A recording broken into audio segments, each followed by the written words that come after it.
Good evening, ladies and gentlemen, and welcome to the North American 3v3 tournament Rumble in the Realm for Blade and Soul. My name is Kit Fox. Thank you so much for being here.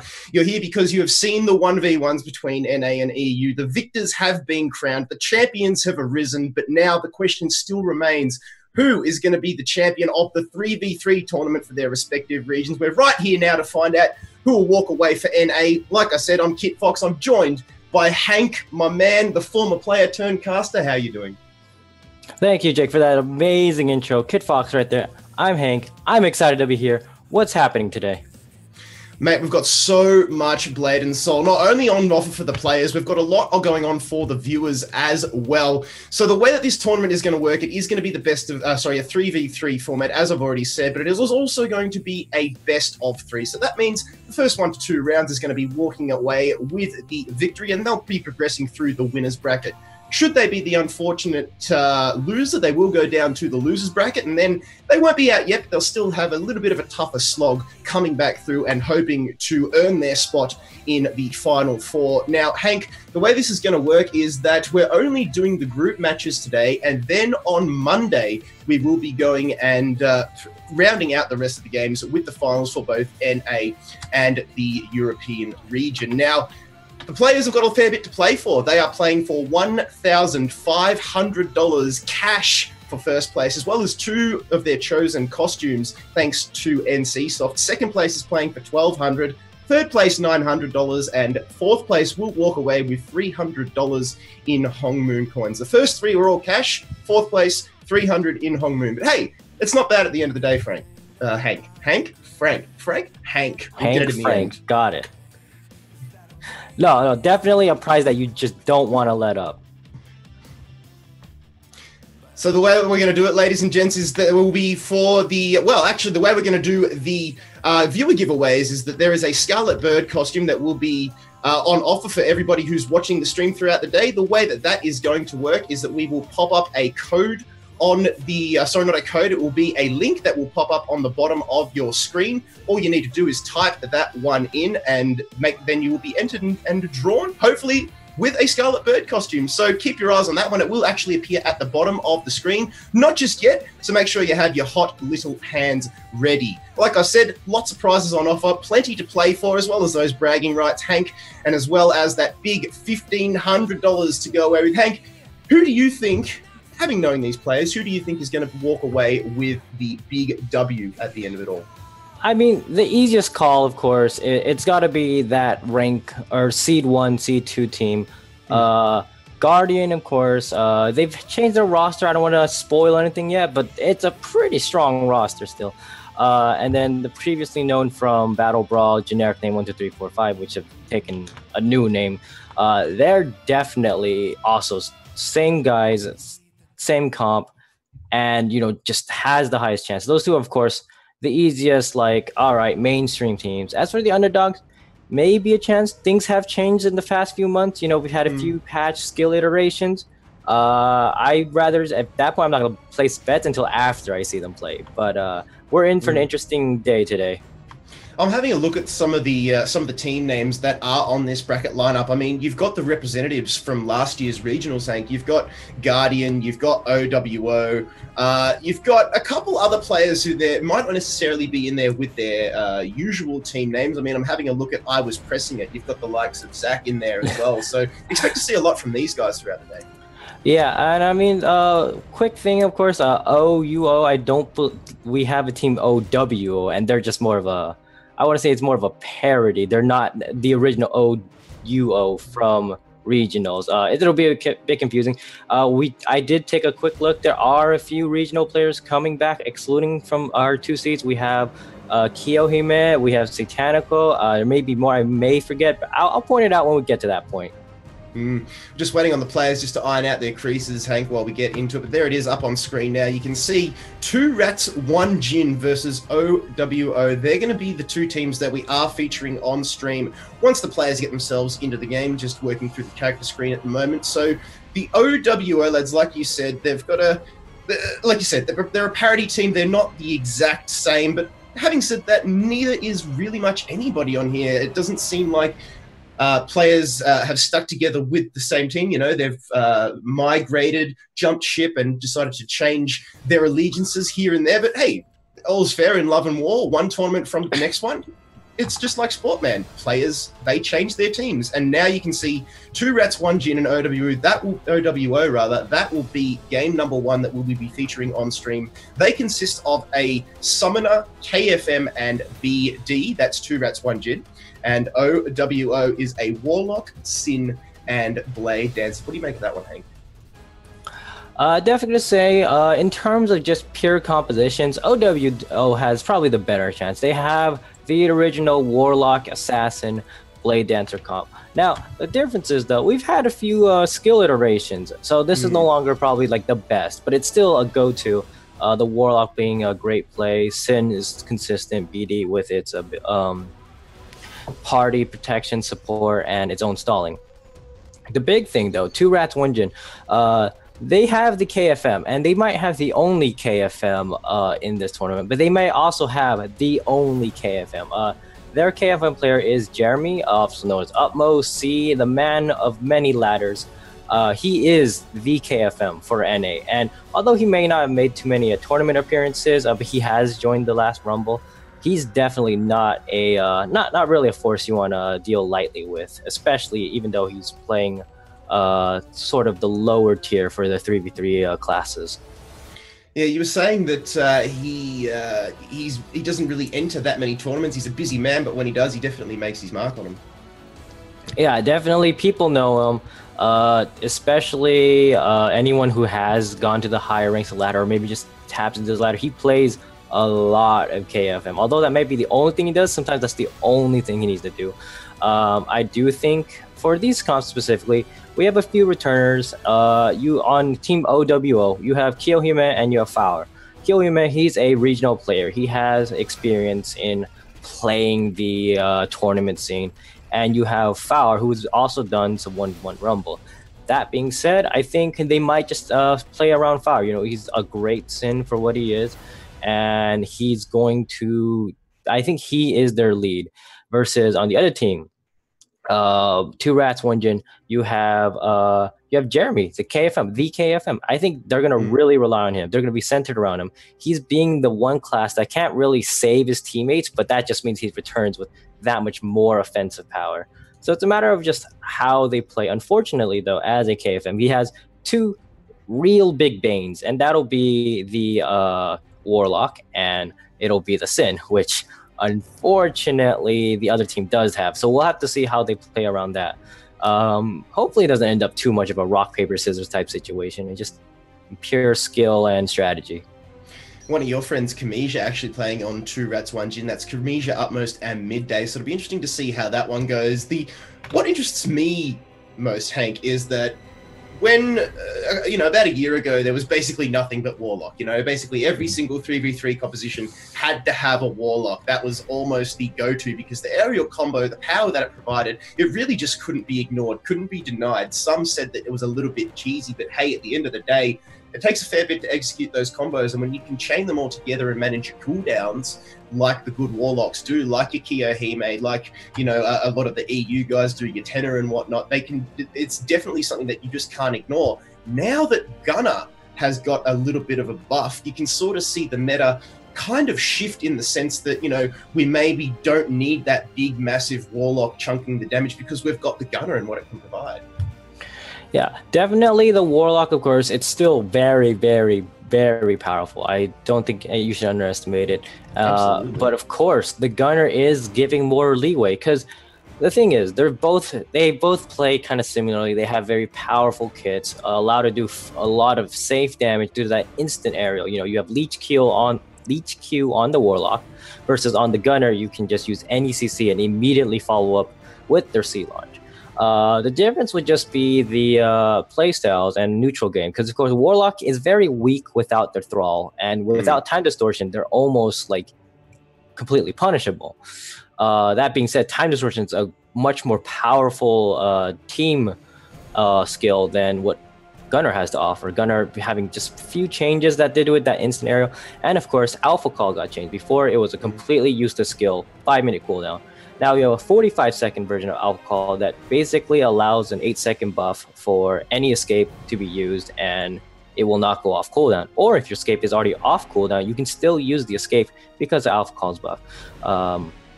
Of course, that just means Gunner can stall out a lot. It can rotate its cooldowns a lot better than Warlock in a team fight. Keep in mind, I want to emphasize that it's a team fight. Warlock's team fighting, their stall out relies on time distortion, 1-minute cooldown, versus Gunner. They have the Alpha Call, which is on a 45-second cooldown. So that might be the difference. You know, it might be preferable to run a Gunner. Now, if a team runs both, that's a completely different situation, and we'll see if anyone tonight does it. Well, speaking of the 3v3 lineups and it being a team game, Hank, you said that, you know, you choose certain classes because it is a 3v3, Gunner being one of them. And often you would see sort of a stall-out class, a neutral class, something to provide sustainability, heals, armor, whatever. Normally it comes in the form of the Destroyer or the Summoner. Now, OWO aren't rolling with any of those. They're going for the Warlock, the Sin, and the Blade Dancer. Do you think that that's going to hurt them coming into this 3v3 matchup?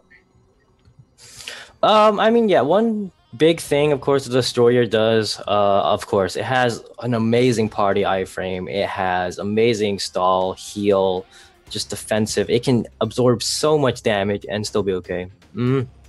But the big issue is, of course, I think everyone has noticed from the change in iterations from regionals, is there's a wallbang mechanic where if you use a Destroyer's red spin to hit against the wall, they're completely immobilized and your teammate can't tag in. Of course, it's not needed to confirm a kill, but it's definitely one of the easiest methods to do so. Having no Destroyer on the team of actually either OWO or 2 Rats 1 Jin might hurt. That being said, though, Blade Dancer does have an amazing, we'll call it a free aerial. If they use their V, which is that vacuum, that dual strike vacuum, which causes a daze and immediately falls with 5-point strike, the opponent is aerialed and it's impossible to roll or escape out of, thus giving free damage. On OWO, that's amazing because Sin has that blue buff, has that landmine. They can instantly go for the kill, or just Warlock tags in and simply anti-cancels. So the free aerial damage is still going to be almost as worth as not having, or as a Destroyer. As for 2 Rats 1 Jin, we might have a different situation. Our Summoner being the only real source of aerial damage. That being said, though, KFM does have the Fire build, the blue buff with the Tremor, and just spamming that Tiger Strike, immense burst. The timing is very tight though, especially without a wall bang, and it cannot be used on an aerial. So I think in terms of damage wise, I will say OWO has right now the better advantage in terms of just pure free safe damage. But 2 Rats 1 Jin, they have healing, they still have a BD, and a KFM having one of the best neutrals possible. They can still play better, outplay it. They just have to be careful again for the offensive power that OWO has. Yeah, should it come down to calculations, I would say OWO probably would take it out just because they have that sheer damage and, you know, simple maths, 3 damage dealers as opposed to 2, obviously. No brainer there. But how often do we see games go down to the wire? Not so often. So I think that, you know, 2 Rats 1 Jin will be hoping to close that one out as soon as they can. Thanks for being so patient with us, ladies and gents. We are going to jump into the first game very, very shortly between 2 Rats 1 Jin and OWO. Just waiting on the players, or one of the players, just to get over their login issue and get into the game, and we will be set to go. Like I said, thank you so much for being patient. If you are watching on Twitch, take this opportunity to go up into that top right-hand corner of the screen and click that follow button for all of the news coming out this way for Blade Soul, whether it be Rumble in the Realm, whether it be Wildcard, or even upcoming regionals. Hank, there's always a lot going on, and clicking that button will keep you in the loop. Yeah, I mean, I'm definitely, again, great fans, able to wait patiently. I guarantee you will not be displeased. We're going to have great matches tonight or today, wherever you're watching from. And already, I think this first match will definitely be something that to look forward. Because again, you have regional players, you have a Rumble in the Realm players, you have top ladder players.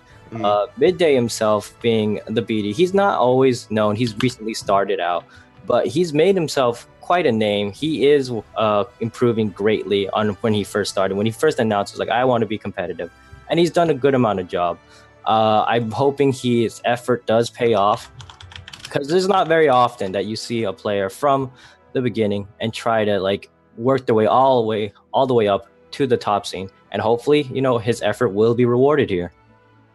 Well, that's it. I mean, rewarded in the terms of 1,500 big ones, as well as 2 costumes that have been chosen, that get to be chosen by the players themselves. Always great. I like the little garnish, the little extra bit that you throw on the top that just makes it for the players. Yes, you got a cash money prize, but hey, how about a couple costumes? How about some Hong Moon? How about whatever we've got hanging around? That's why I love NCSoft. That's why I love Blade Soul in general, because it's a global game. Hank, you said, you know, good morning, good afternoon, good evening, wherever you're watching from. Normally, it's just a one-region game, but with the ability to spread out, spread its paws, its claws across all of the regions, which is something that no other game has. So that's why I love it, and that's why everybody here loves it, I'm sure. But ladies and gents, we are going to get into this one very, very shortly between 2 Rats, 1 Jin, and OWO. It is just around the corner, so we're just going to keep talking for a little bit longer. In fact, no, we're not, because here it is. You can see Jeremy going up against Foul to start things off. 2 Rats, 1 Jin on blue, OWO on red. Let's get it on. Both of these guys just sizing each other up at the moment before they go in. It is going to be the good old-fashioned KFM mirror match to start. Oh, well, it's not a KFM mirror match. It's going to be Jeremy going up against Foul to start things off. And you can get the tag out already. And I'm thinking, yeah, it was. Quick number tag. The high wire will go in. In fact, it is going to be the Bombard that is launching him up into the air. And well, not the Bombard, but the Bombard will be doing the damage into the Venom Web. And now this is just trying to come across here, dealing a lot of the slow ground damage. KFM actually gets the knock up here onto Foul.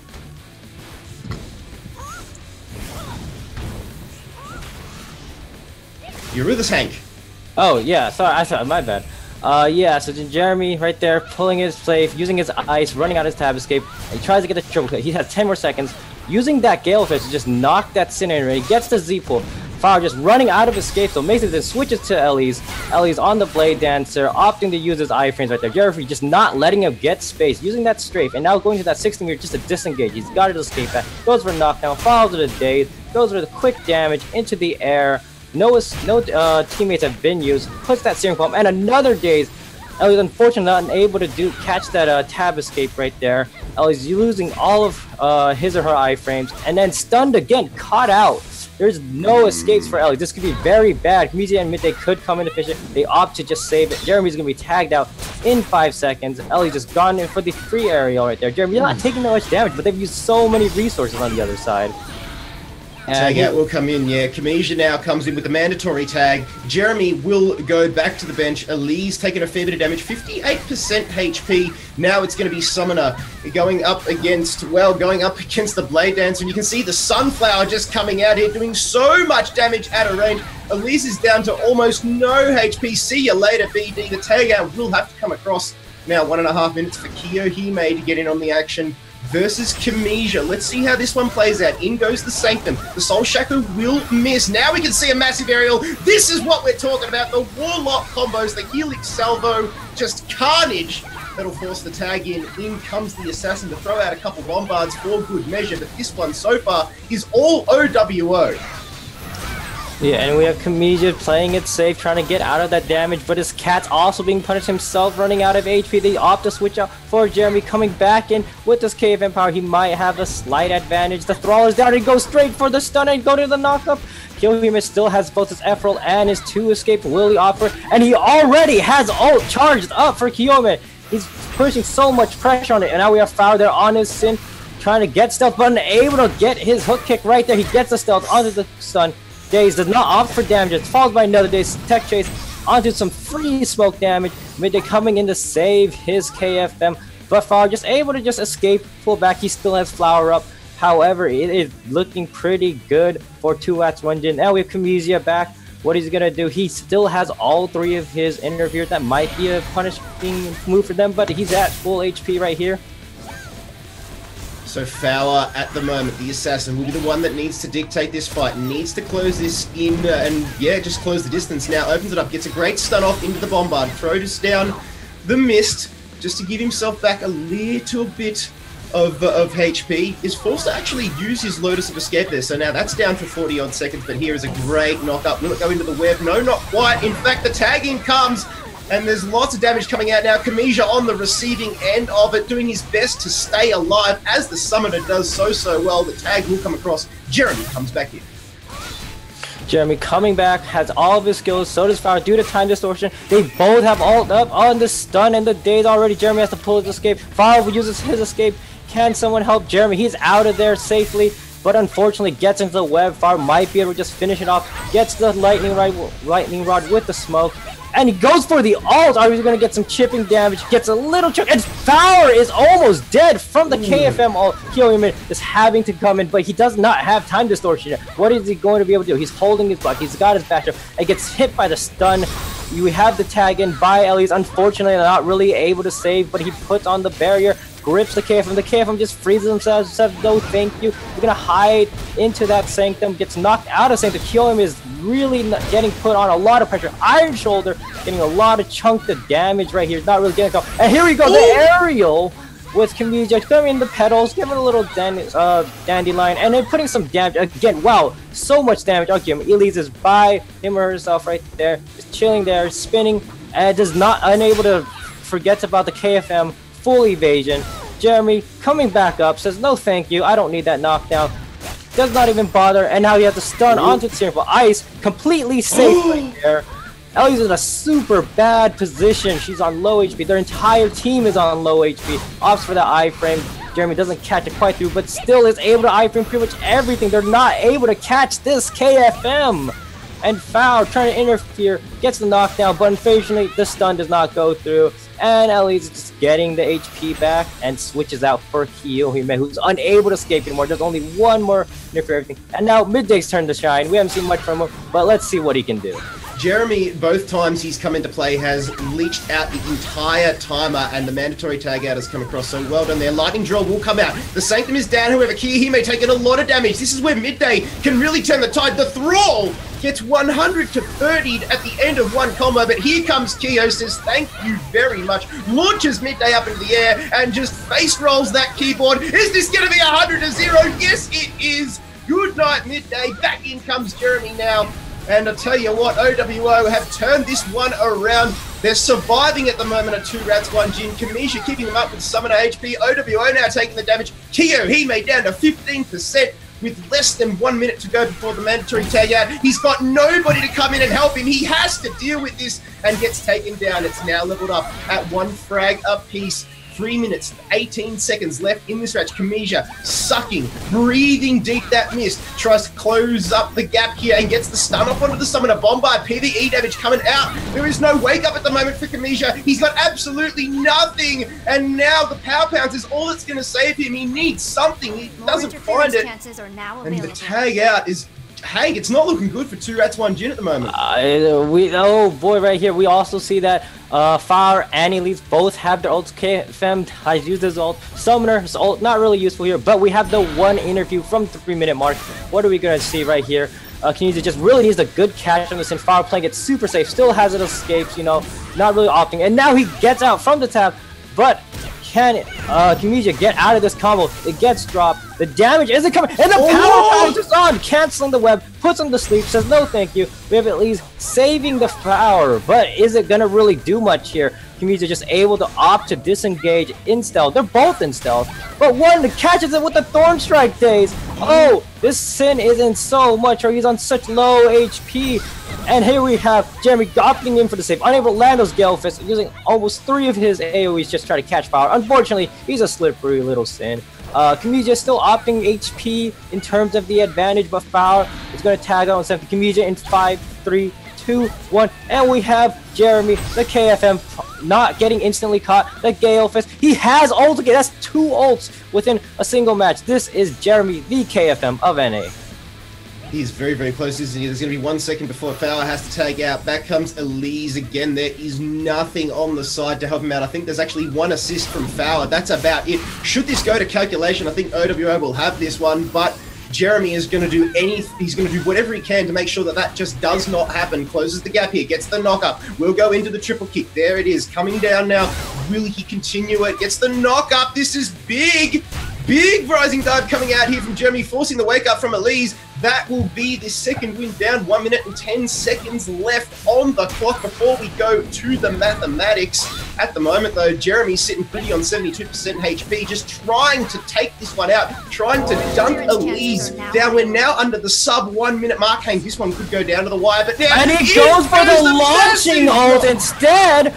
Get the pickup on Elise. He's trying to get that chip that he knows they can win off it. Elise is being drained, little HP, and killed by a Gale Fist.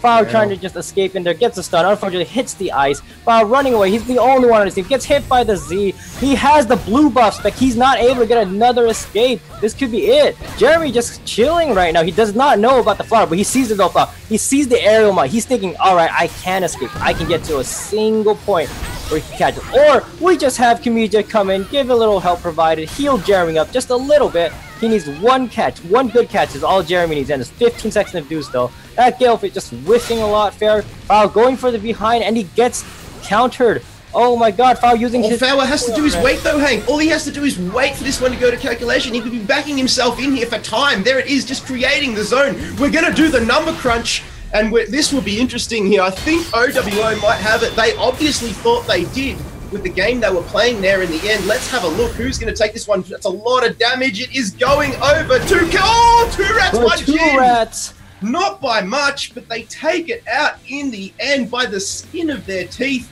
That was only the first round, Hank. It is first to 2, best of 3. We've had a damage calc to start things off, and I think OWO thought they were sitting pretty there.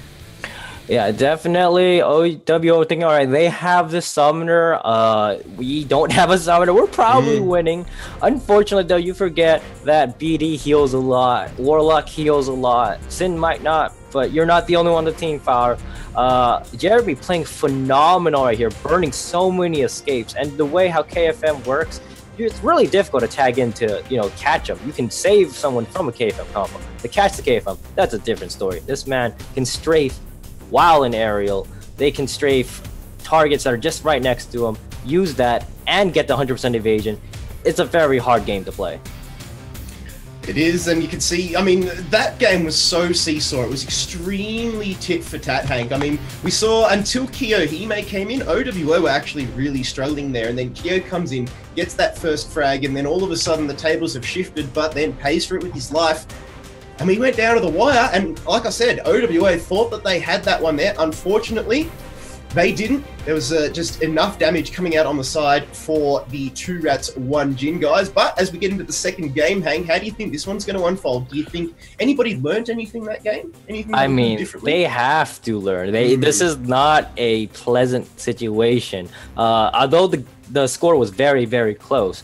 We predicted earlier, composition-wise, OWO has the better composition. What's the problem here?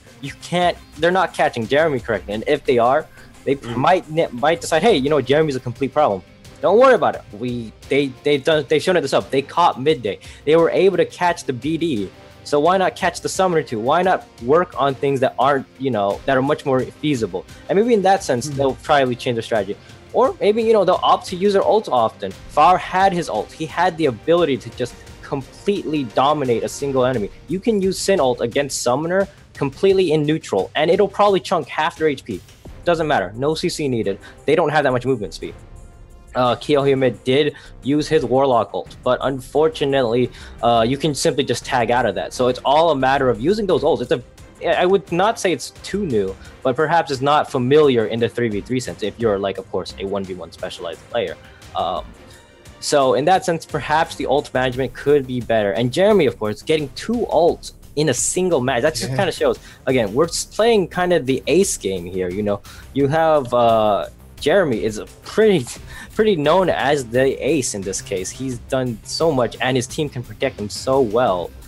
How do you defeat an ace? You just have to either play around him or against the other two players. Well, he knows he's the big boss as well, doesn't he? I mean, the way that he was just able to come into that game, he started things off, said, I don't need no tag out, tagged out eventually because he had to, then came back in, ate down another timer like he skipped breakfast, and then he was just like, you know what? I don't need anybody else to come in and give me a hand here. I know exactly what I'm doing. He walked away with from both of those fights above 60% HP. If that doesn't scream confidence in your skills, I honestly don't know what does. Yeah, and again, you know, there's so many like small things you can take here and there. Kamizia, I think they probably played against him a bit strangely. You know, it is a summoner. It is fairly weak in the 3v3 sense in that it does not have a lot of CCs. It does not have a lot of iframes. There was a case where there's the pet, it just had like 10% HP, and they just refused to punish on that. They allowed Kamizia just to Q the pet, heal it to almost 40%. And that's the big thing. Same thing for Thrall. We've seen the moments where Kyohyume's Thrall is super low, but instead of punishing, they decided just to leave it here. And people have to keep in mind, Summoner, Warlock, it doesn't matter. The secondary pet is so big. If you can learn how to punish the pet, you can essentially dominate that one class, especially for Warlock and Summoner, of course, having the only pets in the game. So it often does fly under the radar, doesn't it? Just when the pets are out, you know, either the Summoner or the Warlock. But you know, it's only often that you see maybe a destroyer will turn his attention to a thrall or a pet and then go, yeah, okay, this is what I need to do, and then open up that particular style of gameplay. Not many players themselves actually choose to DPS down the pet, even though it's a massive, massive advantage if you do so. You do commit a lot of resources to doing it. You commit a lot of your cooldowns, you commit a lot of everything, and potentially you might even have to give off an escape should you get caught, and then it's like doing the 7-move checkmate in chess. If one thing goes wrong, you're going to have to reset and rethink your whole game. Yeah, definitely an investment. But I mean, once again, we are also in a 3v3 situation. You have the ability to play pretty, not reckless, but aggressive. You have teammates. This is not a solo game. Warlock, well, I guess we're going to start in the game. So let's talk again. We have Jeremy and Far, once again, leading the aces. Jeremy instantly getting the catch, and Far blowing his escape almost immediately, gets the ice, unable to really stun on Jeremy. Jeremy using his Z, but gets caught by the C stun, and uses his escape too. Both escapes used within the first 15 seconds of the game. Here's that aggression I'm talking about. The Warlock resets the skill, and probably Jeremy is going to need some help from midday.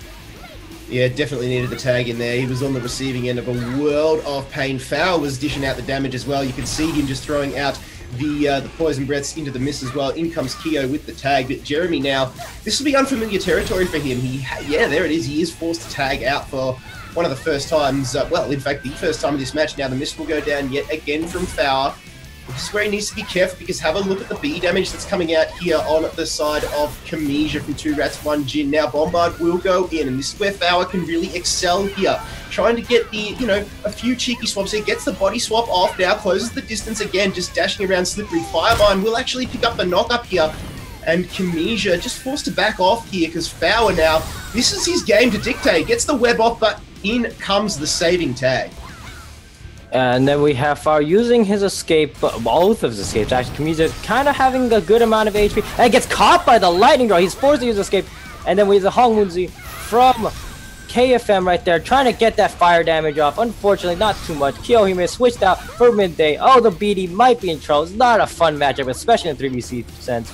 But unfortunately, he gets caught and uses his escape immediately onto this. Kyohyume gets deflected and gets hit by the lightning draw. Knockdown, forced out of his Sanctum. Well, we're gonna have Thrall here. We're probably gonna be safe. Not sure if Time Distortion is up right yet. It probably is. Grip unable to use midday, just kind of panicking right here, but he gets another launch off of onto Kyohyume. Goes for the 3-second knockdown and follows it up with the 2 stun. Unfortunately, not getting too much damage here, but Kyohyume uses all of his escapes. There's the Time Distortion right there, and we switch to Kamizia. Says, all right, he has no more Time Distortion. It's Summoner time. Let me hide my petals for a bit and just cut your HP with the roots, with your poison, with everything you have as a Summoner. Secure He-Man now announces this, and you can see the Thrall here just going hammer and tong. Soul Shackle will actually connect, but the cat comes in at the nick of time with the power pounce just to prevent that combo from taking off, so to speak. Now Elise will come in, going up against Kamisha. Now Elise is the one taking a lot of damage here, because you can just see how much damage this aerial summoner is doing. Now Kamisha, wow, almost gets 100-0 straight away with the tag in from OWO. Elise now on the receiving end. Sunflower for days from Kamisha at a distance, but Elise just creates a distance now, is forced to just duel with this pesky cat. Yeah, and then of course it gets caught right there after stealth.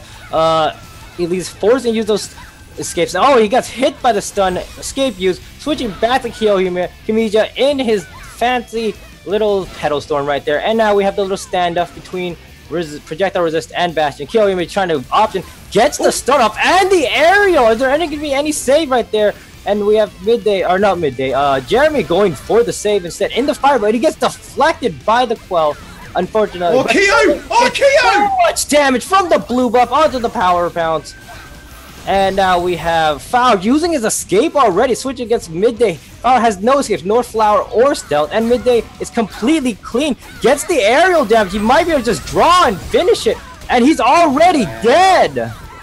I don't know what is happening to OWO here. The wheels have fallen off the bandwagon. They left their car in the wrong hood. They've come back and it's up on cinder blocks at the moment. Elise, the only one remaining with just over 50% HP, has got to go up against a 1v3. 2 rats, 1 Jin assault. Elise now gets knocked out. In goes the lightning draw. Midday looking to finish this one. He's got places to be. 34% HP now for Elise. 1v3. It's him against the world. Can he take it? No, it doesn't look like it at this point in time. Phantom Grip will pick him up. Opted for the just the normal throw, no wallbang, into the 5-point strike. See ya later, Elise. OWO go down 2-0. 2 rats, 1 Jin with a convincing second round victory.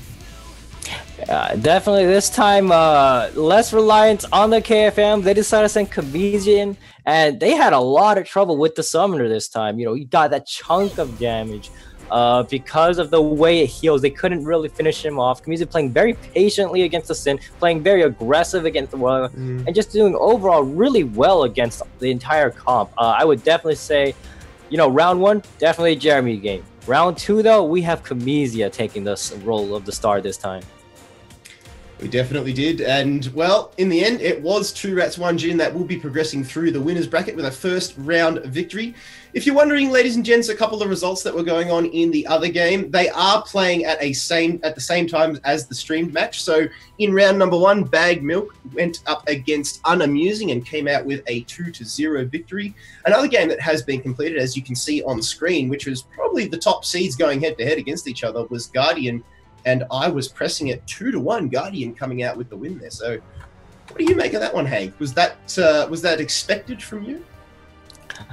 I will definitely say, though, and I'll save this kind of a surprise for tomorrow for anyone who doesn't know. The Guardian, of course, you know, they've had Seed 1 since Battle Brawl, but now they have changed their roster. They have a different third player, and I want to say that third player might make just all the difference in that case. But again, the score is 2-1. We don't know how it ended. We don't know how close it is. I hope it was a great match, and I hope to see it again tomorrow. But we'll see what's going on there. Guardian, of course, going to be able to continue on into the winner bracket, but more importantly, our next game will be from I hope I can remember, is this Club de Winx and Young and Younger. So Club de Winx will be on Orange Seraph as Blade Master, Dark as Destroyer, Blondie Punch as a Gunner, and Young and Younger will have Iron Shock the Blade Dancer, Devil Monkey the Force Master, and Striped Neko the Warlock. What do you take of that, Kit Fox?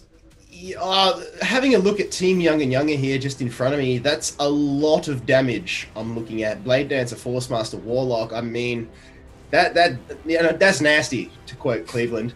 That is very, very scary to deal with. But what we're going to do, ladies and gents, while we wait for that game to get initiated, at the bottom of your screen now, you will be able to see a link. Make sure you type that one into your web browser. It is case sensitive. So make sure that you are on top of that one, and then make sure you enter yourself in, and then the draw will come out for a Scarlet Bird costume in the near future. So not too bad, Hank. Free stuff. We know everybody likes free stuff around here. So I know I like free stuff. I'd be lying if I said I didn't. And a Scarlet Bird costume, pretty good. Yeah, definitely a little good reward just while on top of watching great matches. But let's talk about these actual teams. What are we actually here to watch? You said it yourself, the Blade Dancer, Floormaster, and Warlock comp.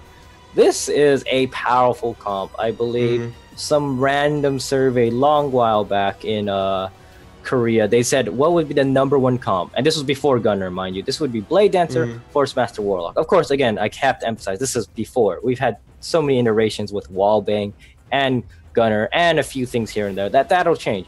That being said, no doubt this is still a powerful comp. The Blade Dancer with the instant aerials, with one of the best party save that gives you movement speed and protection for 3 seconds. Do whatever you want. The Force Master, known for its ice, great defense, and easier access to wallbang. You don't have to really worry about the escape. That being said, that's on a 24-second cooldown and is punishable after the Dragon Frost. But again, Force Master still very good and also does a good chunk of combo damage. And of course, we can't forget the Warlock, the time distortion, the aerial damage, the block deflect, the Bastion, the Sanctum. It's a Warlock. On the other side, though, Blade Master, Destroyer, Gunner. Now, this is interesting. First of all, Blade Master, a very underrated class. It kind of gets outshined by its smaller version, the Blade Dancer. But again, it's mainly because of the inability to use to have its skills reset by a Warlock, and it kind of runs off of a 1-minute cooldown. Flock of Blades is 1-minute cooldown. Searing Slash is 1-minute cooldown. Hong Moon Z is 1-minute cooldown. That being said, those 1-minute cooldowns hurt quite a bunch, and quite a bunch, and you know, a good amount of crit and a little bit of luck there will do a decent amount of damage. That being said, we also have our first destroyer of the day with that powerful wall bang. If they use their Z drag, turn around, face a wall, and spam that Q, they can completely shut down an opponent while a teammate tags in, melts that person. The opponent's team cannot stop that wall bang, so maybe they'll opt for that. And lastly, our first gunner of the day. This is something to look out for, ladies and gentlemen, because this is the new class, and it's been newly revamped with the new and the newly improved. Oh yeah, new and improved, massive kit, the gunner. Unfortunately, though, in terms of let's talk about these players themselves, name-wise. I mean, this is a new scene, all right, and it's always good to have new players. Maybe they're here to show us, hey, we're better than Guardian, maybe. But the point is, we don't know how well things are going to go, how bad things go, but I hope they give us a really good show. On Young and Younger side, they have the more recognizable team, Iron Chalk and Devil Monkey, being veterans in the Rumble scene, not in the regional scene, but hey, you know, we've only had one regional in NA, so how many people can there really be? What do you take from this, Kit? I take that you yourself are a regional representative, so I know who you were alluding to with that. It's a little bit about me with the hang. Nah, but we know, mate. You did well last year. You did well, but like I said, I'm excited to see the gunner come out to play, but also the Force Master. Now, the Force Master, for a while, depending on which region you ask, is either really strong or really weak. You know, you ask people in Korea, they'll say it's the strongest. You ask people in, say, NA, they'll go, nah, don't want anything to do with the Force Master. We can't because we haven't got the ping. Again, there's that code at the bottom of your screen for the Scarlet Bird costume. So the Force Master really catches my eye, but so does the Gunner. So I think both of these teams here have got a lot to play with in terms of damage. Survivability, though, like we talked about in the previous game, Dark on that Destroyer with those iron platings, with those time saves, is just something that that Young and Younger are going to have to think about in the back of their minds. Normally, it would be just the escapes or the tag outs that you have to deal with, but now it's not just a tag out, you have to deal with the Destroyer coming in, using in one of those saves, and that's a cooldown that you might have just had baited out from your opponent. So you need to be careful of that, potentially leaving yourself open as well, Hank. So it's more mind games more than anything else in the 3v3, and that's why I like it. It's tactical. It's something that the 1v1 just doesn't have. Yeah, the resources are much more different. You know, you can't just count on one person. You got to think, how are the others going to react? Are they going to hurt me? Are they going to punish me for doing so? Blade Dancer being a very good example. They have an aerial, all right? And you normally think in a 1v1 sense, if I launch someone there, I'm completely safe. Unfortunately, the second animation of the aerial is extremely long, which is completely punishable by a veteran player, of course. Maybe a newcomer player won't know this. So again, you have to kind of keep this in mind. The kind of irony is that these two teams are actually running very similar builds. All right, you have that ice protection from the Force Master or Destroyer. You have the blade protection from the Blade Master and the BD. The only difference though is the Warlock and the Gunner, but they still run kind of similar. Where's our aerial damage? Our Warlock, our Gunner. Where's our reset? Warlock or Gunner. Although Gunner reset is far less capable, it is on a shorter cooldown. And of course, in terms of Blade Master versus BD, Blade Master again having those minute cooldowns, BD getting the ability to spin and has the Phantom Grip. I wouldn't count out the other. Blade Master block is different from Blade Dancers, mind you. Blade Master block only protects up to 3 hits. So if you get 3 hits, they will be prevented. That being said, the teammate who gets the block or the team block from Blade Master is untargetable. It's as if you're fighting a sin that you can see. So that's also an interesting aspect right there. Maybe it'll hurt, maybe it'll benefit. It's preference. Blade Dancer though, complete freedom there. You spin, you press F, your team cannot be hit for 3 seconds. They're invincible for 3 seconds, and they get a movement speed. Unfortunately, they still get targeted, so if you had a KFM, they'd strafe it. But enough talk about that. Let's get into this match. Ladies and gents, it is game number 2 of the NA 3v3. It looks like Devil Monkey might just be having a bit of a connection issue there. It looked like Club to Winx were ready to go. You can see Dark just moving around there, but Devil Monkey not really moving there, just frozen in stasis it seems. So I don't know what's going on here. I think Dark could, but because this is the map, this is great sportsmanship that we're seeing here. Dark could actually have started that game off. Yeah, I mean, maybe. And then we could have had a whole world of issues, but that's great sportsmanship that we saw there. Yeah, I mean, definitely. You know what? Maybe perhaps it was all sort of the mental game. They've already lost to the intimidation. Oh, never mind. And we're starting our game. I think it is. I think Dark is going to go toe to toe with Devil Monkey here. Not entirely sure what we're seeing here. We can just see a wake up coming out there from Devil. Finally, he decides to wake himself up as Dark goes and closes the distance here. Goes in for the Wrath. Lightning Draw comes out though on the side of Young and Younger, and already Strike Neko comes in. So interesting as we go straight into the Destroyer wallbang. Interesting way to start the game, I think. Yeah, definitely. And the Destroyer getting that F knee against for guard break, getting a lot of pressure off. The escape isn't used, and they're gonna hit on the Warlock. Unfortunately, I don't think that match counted. We might have had some technical. Well, I mean, it sounds like it's due to some technical connection issues. No problem. There is just a preview. Just play that again like 3 times faster, and it'll probably seem like the real thing. That's to come.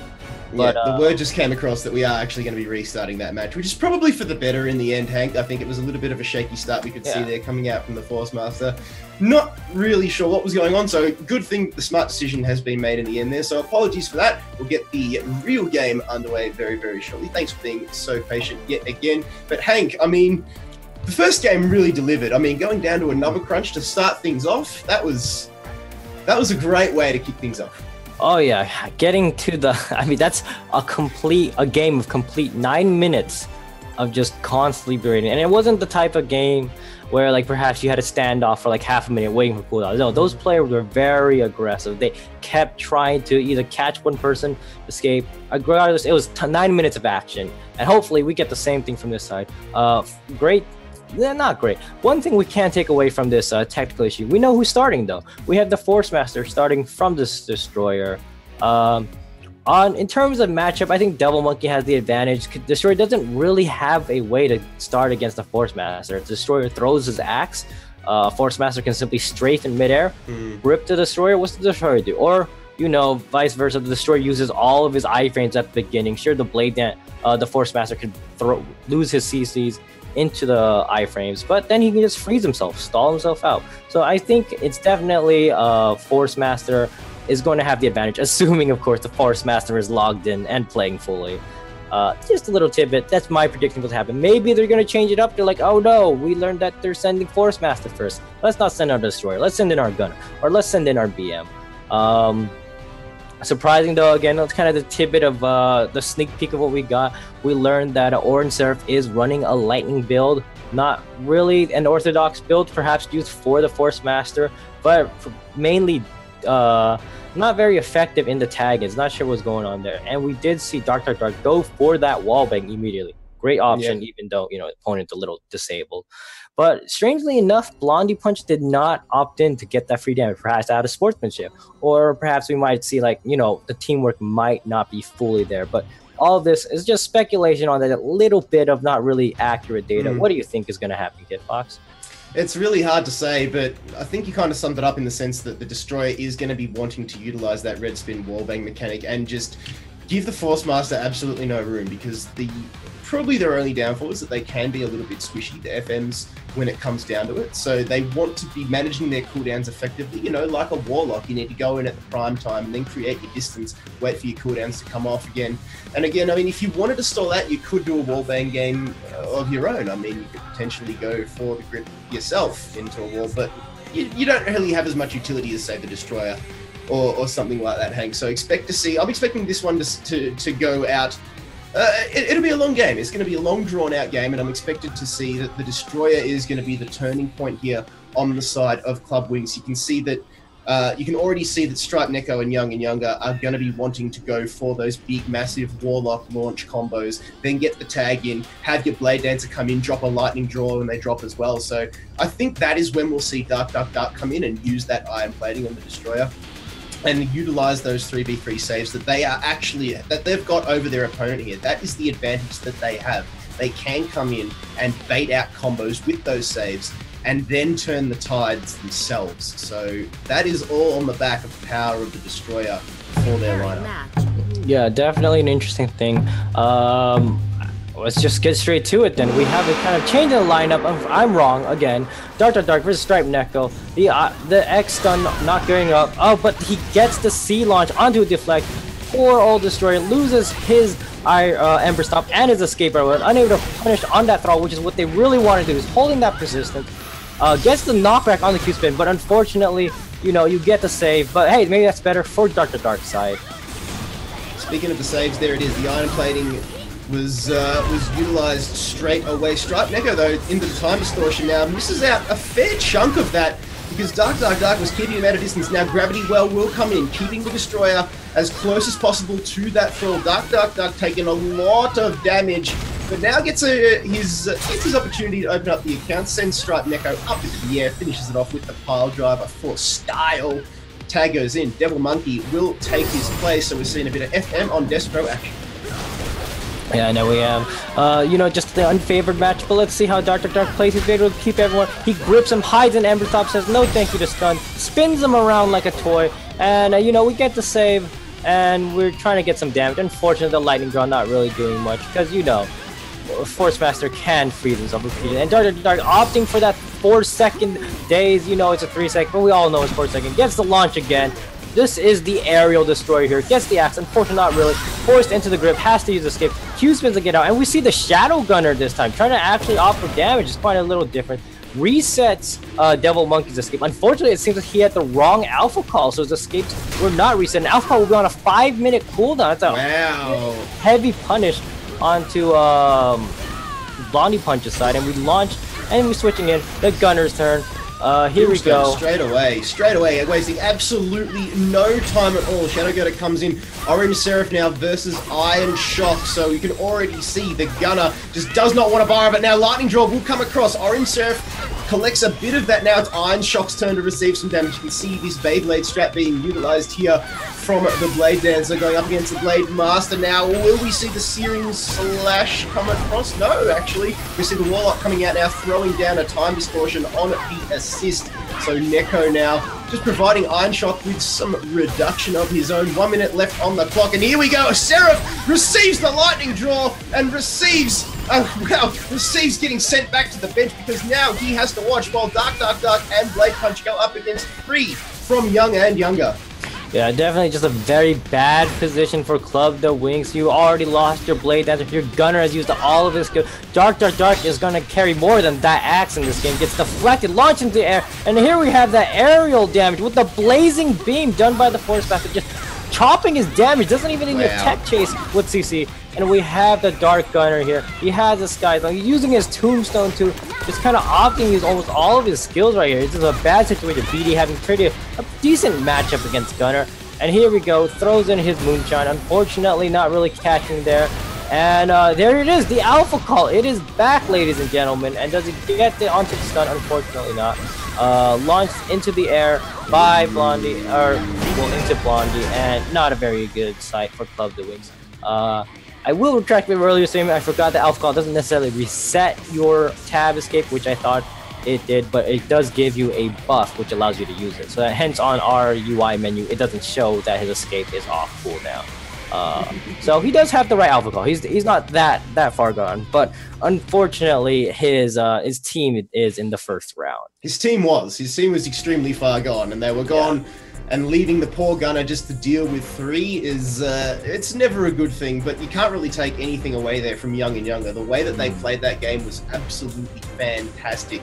There was almost military style in the way that they were able to execute their tag-ins, their damage. So you can tell that these guys have come to play and they've been stratting. They've been putting in the hard yards, putting in the time in the arenas, and, you know, sparring each other people, and just getting a lot of that under their belt, and you could see that in the way they play their Club the Winx now on the back foot. That gunner just not being utilized as much as we thought they would.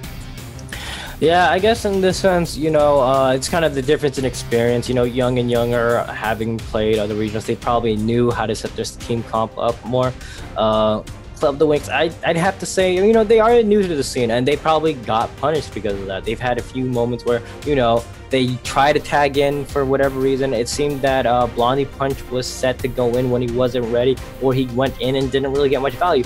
The interesting thing, though, and I will say it's just more of a bold statement, is they're running a very non-meta build. And I'm talking specifically Orange Seraph and Blondie Punch. Orange Seraph running for that lightning build, again, only really effective in this case against the Force Master, but he's opting to stick with it in all matchups.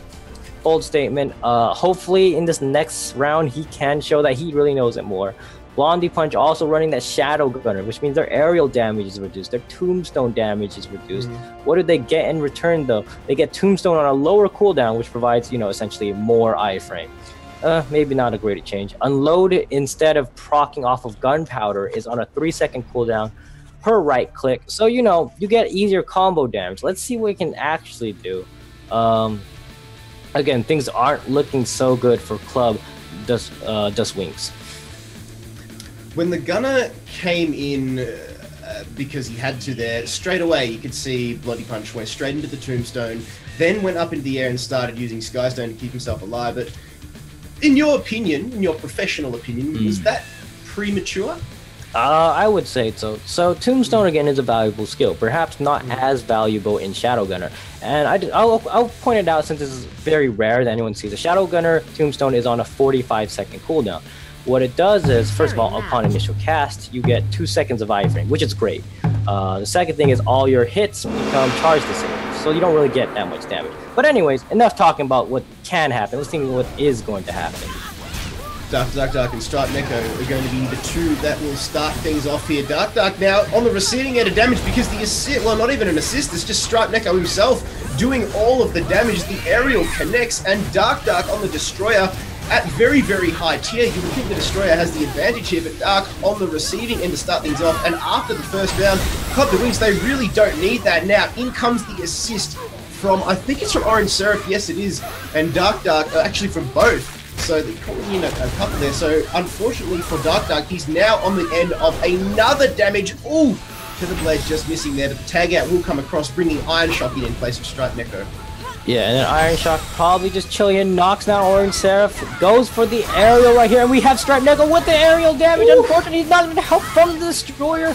It's a little too late. Orange Seraph on a low HP. What are you gonna do from here, Blondie Punch? Unfortunately, you can do much besides resets. That tabs again. It only lasts for 8 seconds though, and Honglu block is used. Meaning you have 5 seconds of iframes anyways. It's kind of difficult. Orange Seraph using that lightning draw doesn't really get a damage. Gets knockdown, punished, dazed, knocked down again, and gripped, saying no thank you. Orange Seraph wasting his flock as well. Unfortunately, not a good situation. Does not have the lightning rod, and it's kind of really bad for him in this case. Iron Shock just iframing, just a Habscape used by Orange Seraph. He finally gets a launch, but Devil Monkey just grabs him and says, no, leave him alone. Doesn't even need a party iframe. Dark back into the game. Let's see if he can turn things around. And unfortunately, Stripe Neko is going to say, hey, you ready for round 2?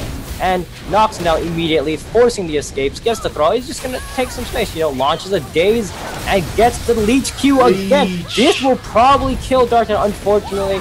Unfortunately do have the save from Orange Seraph. He's hiding in the Ember Stomp. Can he deal with this massive damage? He's blowing his E as well.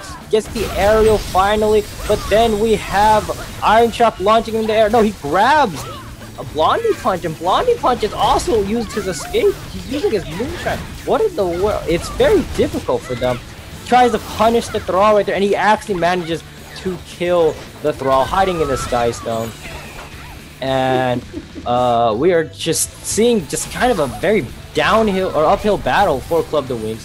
Blondie Punch doing his best against this Warlock. Oh, trying to, but is down now to 30% HP. The assist will come in, and Devil Monkey now will blow that Inferno, trying to close it out here onto Blondie Punch. The assist will come across. Lightning Draw actually connects, and Devil Monkey now receives a little bit of it, but in that FM that he is able to do a little bit of regeneration. Blondie now at 30% HP with less than 1 minute to go. Has got the tag outs, but here comes the blazing palm combos from Devil Monkey and will actually secure the kill now. Orange Seraph and Dark are pushing a boulder up a mountain here. They have got an uphill battle is an understatement. Seraph now taking a lot of damage from Devil Monkey at a range here, just throwing out the impulses just because he can. At the end of the day, now Seraph will get off one of those Blade Master aerials who, let's be honest, BM not known for their aerials, more of a ground and pound game, but will try his best. Devil Monkey now actually blows what looked like a second wind there. Now Lightning Draw will come across, and it was Seraph who blew the second wind. The Lightning Draw comes across now with the assist. Iron Shock now doing a lot of damage. Iron Plating will be enough to save Seraph for now, but hey, 6 minutes, 13 seconds left. It's looking good for Young and Younger. And especially since Orange Seraph has one tag out, one energy. Oh, gets the punish to 5 point, and he gets launched and you're punished for trying to catch that deflect. And you have Dark just hanging in there in this Ember Stomp. What is he really tries to go to knockdown? Nope, gets freeze. You have Stripe Knuckle going for the ult. Luckily has his blue buff to protect him. That means he's lost his blue buff too. Gets the catch. Unfortunately gets deflected from his C launch. Unfortunately, maybe Fastly going for the C iframe and killed by the Lightning Draw. Not even able to use escape. Unfortunate for Dark, Club the Winx, and all of them trying. Style points in the end there to round that one out with the Lightning Draw. So unfortunately for Club de Winx, they will go down to the losers bracket. But hey, it's happy days for Young and Younger. They will progress through the winners bracket. Let's get those up on screen for you now, and we will have a quick look. There it is. You can see, well, the score is, oh, there it is. Updates now. Young and Younger with the victory over Club de Winx. And it looks as though Legacy may or may not have picked themselves a win over 2 Rats 1 Gin, and the score was just input wrong there. It doesn't make sense that you'd put, you know, half a score while the game was going, so that's possible there as well, but we will wait for the confirmation on that.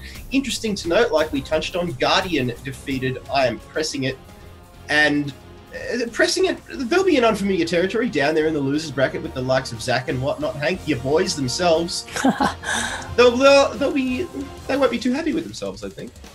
I mean, you know, in the end, maybe if they meet in the finals, it's as if it didn't really matter. Still hoping Iowa's Pressing It is going through. But that being said, the other teams should give it their all. They are going to try to beat it. It's just, again, another uphill battle. We also see Bagged Built, which we weren't able to spectate from round 1. Not only beat round 1, but they've beaten their teams in round 2 with a dominant 2-0 victory going against Guardian. How dominant can they do against Guardian? Perhaps we'll see soon. But yeah, once again, our round 2 matches are almost over, except for Legacy and 2 Rats, 1 Gin. So that's it from us for now, ladies and gents. We're going to take a quick 5-minute break while we wait for the rest of the results to come through and across to us. And while we do that, we're going to get refreshed, rehyped.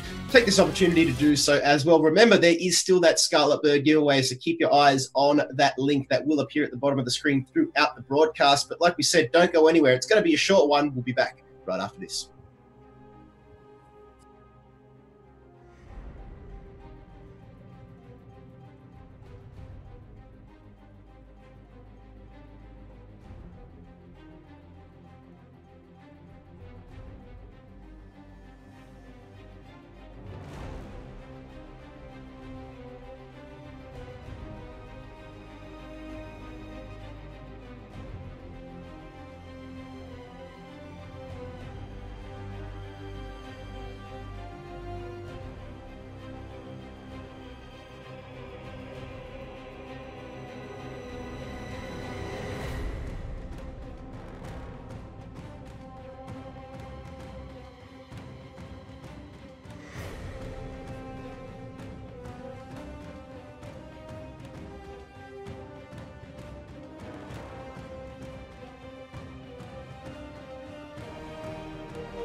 Good evening, ladies and gentlemen. Welcome back to the Blade Soul Rumble in the Realm 3v3 for the North America region. If you have just joined us, well, I kind of pity you a little bit. You've missed 3 fantastic matches of 3v3 Blade and Soul. We're currently into game number 4, and coming up that we will be bringing you on stream is Bag Milked versus Guardian. Once again, thank you so much for coming back. My name is Kit Fox. I'm joined again by the man himself, Hank. Bro, we're having a great time so far. Man, are you excited for this match? I mean, this is definitely a match I want to look forward to. Up next, we have Bag Milk and Guardian. This will be interesting. Of course, you have Guardian being the seed 1 from previous tournaments, and well, we'll see if Bag Milk has anything to say about it.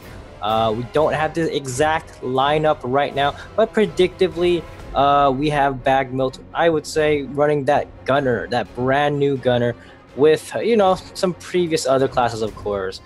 But against, we might have had more of a lackluster kind of a gunner debut in this tournament. We had the Shadow Gunner. We wanted to talk about the Fire Gunner. We want to talk about the terrifying Crossfire, the terrifying unload damage.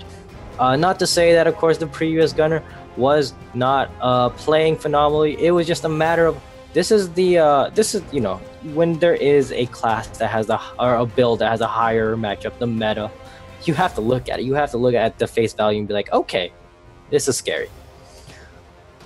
And yeah, like you said, the gunner didn't really get the chance to make an impact in the 3v3 games that we've seen so far. Hopefully in the future, in the coming games, we'll see a little bit of what it can do with its recent rework. I mean, remember when Gunner came out, it was sort of shunned almost. It was taboo to pick your Gunner in your 3v3 lineups. And nowadays, it's borderline meta. It's sort of bullying its way in.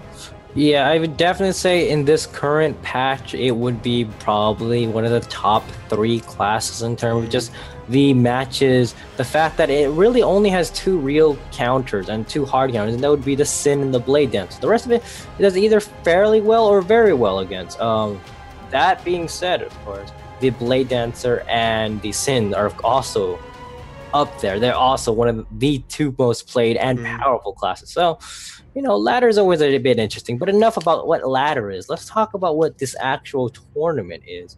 All right, we don't exactly have our specific, you know, confirmation of what the lineup is, but from past experience and Bag Milk, we have Poharan, Satanical, and I think that's Oxtra, whatever pronounced. And they run a Gunner, Blade Dancer, and Summoner. Again, this is my speculation. We have to get the final confirmation. But if they are running it, because that is what they run in ladder, you will see that Poe, he is more of a new player. Of course, he is a Gunner. That almost implies that he's new. He has been around in the previous Gunner iteration, perhaps not too effective. But in this upcoming patch, he has came in like a storm, definitely coming around, showing like, hey, I'm going to put my name on that ladder board. You all better watch out. Guardian, I'm coming for you next. And this is their chance to do it. Satanical, a returning member of the regional scene, doing fairly well. You know, solid Blade Dancer play. And of course we have Oxtra, who probably will hate me for not knowing how to pronounce his name. Also known as one of the better summoners in North America. So again, this team is very powerful. Obviously, Aerial is the name of the game here. You have the Blade Dancer to set up the Aerial. You have the Summoner to hurt during the Aerial. You have the Gunner to hurt and set up the Aerial. What are we missing here? We aren't really missing too much. Satanico can cover with one of the best party iframes with that Hong Moon Mail, or not Hong Moon, just that party Maelstrom. Oxtra with that healing and the Petal Storm and the stealth, although the stealth not being always the preferred party protection. Look, you take it where you can get it, am I right, Hank? Any party protection is party protection at the end of the day. Look, it's not ideal, but that doesn't mean that it's not there. Ladies and gents, it's time to get those hot little fingers out, because there is a link at the bottom of the screen there, so make sure you type that one in. Remember, it is case sensitive, and if you have been watching over the last couple of days, it's different every single day. That will actually be drawn on the Wednesday, so make sure that you're entering every single one of those events. every single one of those giveaways for your chance at that Scarlet Bird costume. And that is only exclusive to viewers of the broadcast. So a little bit of love from us to you. Hope you enjoy it because we're enjoying your company. We're just waiting on the other team, well, on both of the teams to sort the issues out and get themselves into the spa, and we'll get that one underway. The other game that's happening at this time, Hank, it'd be important to touch on, is that Legacy are actually going up against Young and Younger, which I had a look at the Legacy lineup just before, and these guys are definitely no slouches. Having a look at Dark and Master, Snoo, and Ryan Dapple as well. Those guys were all major contenders in the 1v1 tournament. Yeah, definitely not a joke there. I'm not sure about their specific compositions, but I know Snoo, being a regionals warlock, he's very, very good at what he does. He is, I'd say, a good top off of Kiyohime, who is the other warlock from regionals that we've seen. Ryan Dapple being the gunner. All right, this man has 6, 7, I don't know how many gunners on ladder, and he takes it to the. It doesn't matter what level 4. He can take it from level 36, from 45 to 55. He lives and breathes those bullets. That being said, he does play a lot of different classes. He's also known to have Blade Dancer, Force Master, Soul Fighter, but I'm sure he's probably opting for his gunner in that case. Unfortunately, we can't exactly see what happened there. Dark and Master playing, known for his either Warlock or Force Master. Maybe they're running Force Master, Warlock, gunner comp, triple ranged, very terrifying force. We did see, however, that they did take out 2 rats, 1 Jin, meaning they shut down Jeremy's the KFM. But I mean, what can you do? Warlock, gunner, Force Master, pretty hard. But that's about what we couldn't see. Let's talk about what we can see. We have the confirmed teams here. Bad Milk, we have Satanical on Blade Dancer, Hohoran, we have the Gunslinger, Oxtra, the Summoner. Now Guardian, because now I have to reveal the surprise which I wanted to hold to the game. We have the Bears on Destroyer, actually, not Sin, but again, he's a good Destroyer. Aikini's on his Gunner, all right? And that might be a bit surprising. And of course, their third new member, which was previously, they've had Sun Shower, they've had OCN, and they've had Vape, is now Yasuni, the Warlock. Oh, yes. Yeah, and that's definitely the powerhouse team right there, all right? Not only do you have probably the 2 best Warlocks in a single team, essentially, they monopolize it. They say, hey, all right, you can't pick that good of a Warlock because I've got the best, That's one strategy. The other is Aikini is also not known, but he has played Gunner previously. He was forced to kind of stay on Warlock for his team, but I've seen him play Gunner, and that's not something that you can laugh about. And the Bears actually being a multi-class player, he does play more than Sin. He's done KFM, he's played Destroyer, and I guess now he's going to bring out Destroyer. Why? Well, Destroyer having that very capable wall bang with the ability to, pull it off with Warlock and Gunner. This is a very, very strong comp. Is there a weakness? Kind of. You see that this composition has only 1 party pressure. That means the Bears will not be prominently shown, unlike his Sin play. When he was a Sin, he's always there. He's always out there. It's either him or Aikini, just always dominating the kind of the neutral, so to speak. But now he has to kind of protect his team. He's the only party iframe. That being said, Yasuni and Aikini are probably going to make up for it for just pure offensive power, being the Warlock, we've talked about it, that powerful leech Q aerial, instant aerial. There's nothing you can do about it. Aikini with the instant days launch aerial. There's nothing you can do about that either. And those hooks, those sky stones, the thrall, the time discerner, there's so many iframes, so much power, so much stall. I think Guardian is going to be a force that will be very difficult for any normal team to do. Perhaps Bagville might have a bit more of a surprise, Hohoran, Gunslinger, again, powerful class. He has been playing it probably as long as Aikini has too, maybe shorter, longer, give or take. Doesn't matter about how long you play, but how well you play in this case. I've been playing Gunner since release. You young whippersnappers don't know the old Gunner. You got no idea. Can you just imagine the conversations that I had inside there? Back in my day. Back in my day, Gunner couldn't hit two sides of a broad barn or whatever it was. But here we go. Oxtra is going to go up against Yasuni to start things off. It will be Bagmilk versus Guardian. Bagmilk on blue, Guardian on red. Yasuni is a great way to start things off. This man is a veteran. He is a hot pocket rocket at the moment. He's tiny in stature, but man, he's got some monstrous skill. Oxtra now is finding that out firsthand. Yeah, we already see the pop Tombstone's Empire. They switch Poe out. Poe is just gonna PvE the Thrall, but it doesn't really matter. Yasuni said he's already used Time Distortion. He's gonna just take it, launches them, falls with the Textures. Unfortunately, he didn't actually fall with Skystone use. And we see Poe's already used his Tombstone too, so he can't really use Skystone or Tombstone. Gets wallbanged. Unfortunately, Bear is just missing that right angle right there. Need to take that Geometry class again. Tries to go for the smash. Unfortunately, Poe just escapes, blows his escape, but he had Alpha Call beforehand, so he still does have his escape. Unfortunately, it seems like he's out of hooks, and now he does have his hooks. The Bear's losing his opportunity. He's still having all of his skills, and now they're just going to have to wait patiently. He SS's and then gets guard broken, unfortunately. Hits into the CI frame, and now you see Poe just trying to PvE Bears, you know, not really opting for any too much risky CC. It's kind of hard to, like, knock down a Destroyer as a gunner. Not very much option.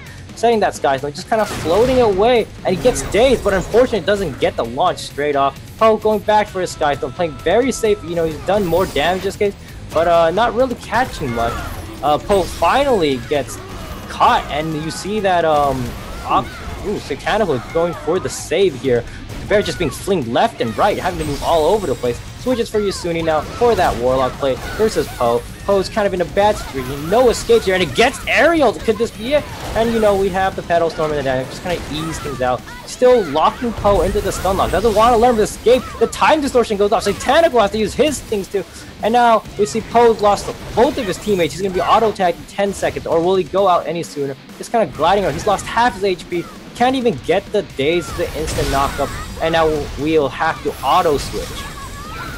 There it is, the mandatory tag out will come across. Yasuni back into play, going up against Oxtra again. So the Warlock, they definitely want to pick this up against the Summoner here. So smart play. The Soul Shackle has actually connected. When it comes to Bears though, he will tag in for Yasuni and we'll start that blue spin. Let's see how he goes here. Will he optimize that dreaded wallbang? We haven't really seen that. Not that it's not like he hasn't, well, he hasn't been given the chance. Let's just say it. He's been going up against the Gunner Prime.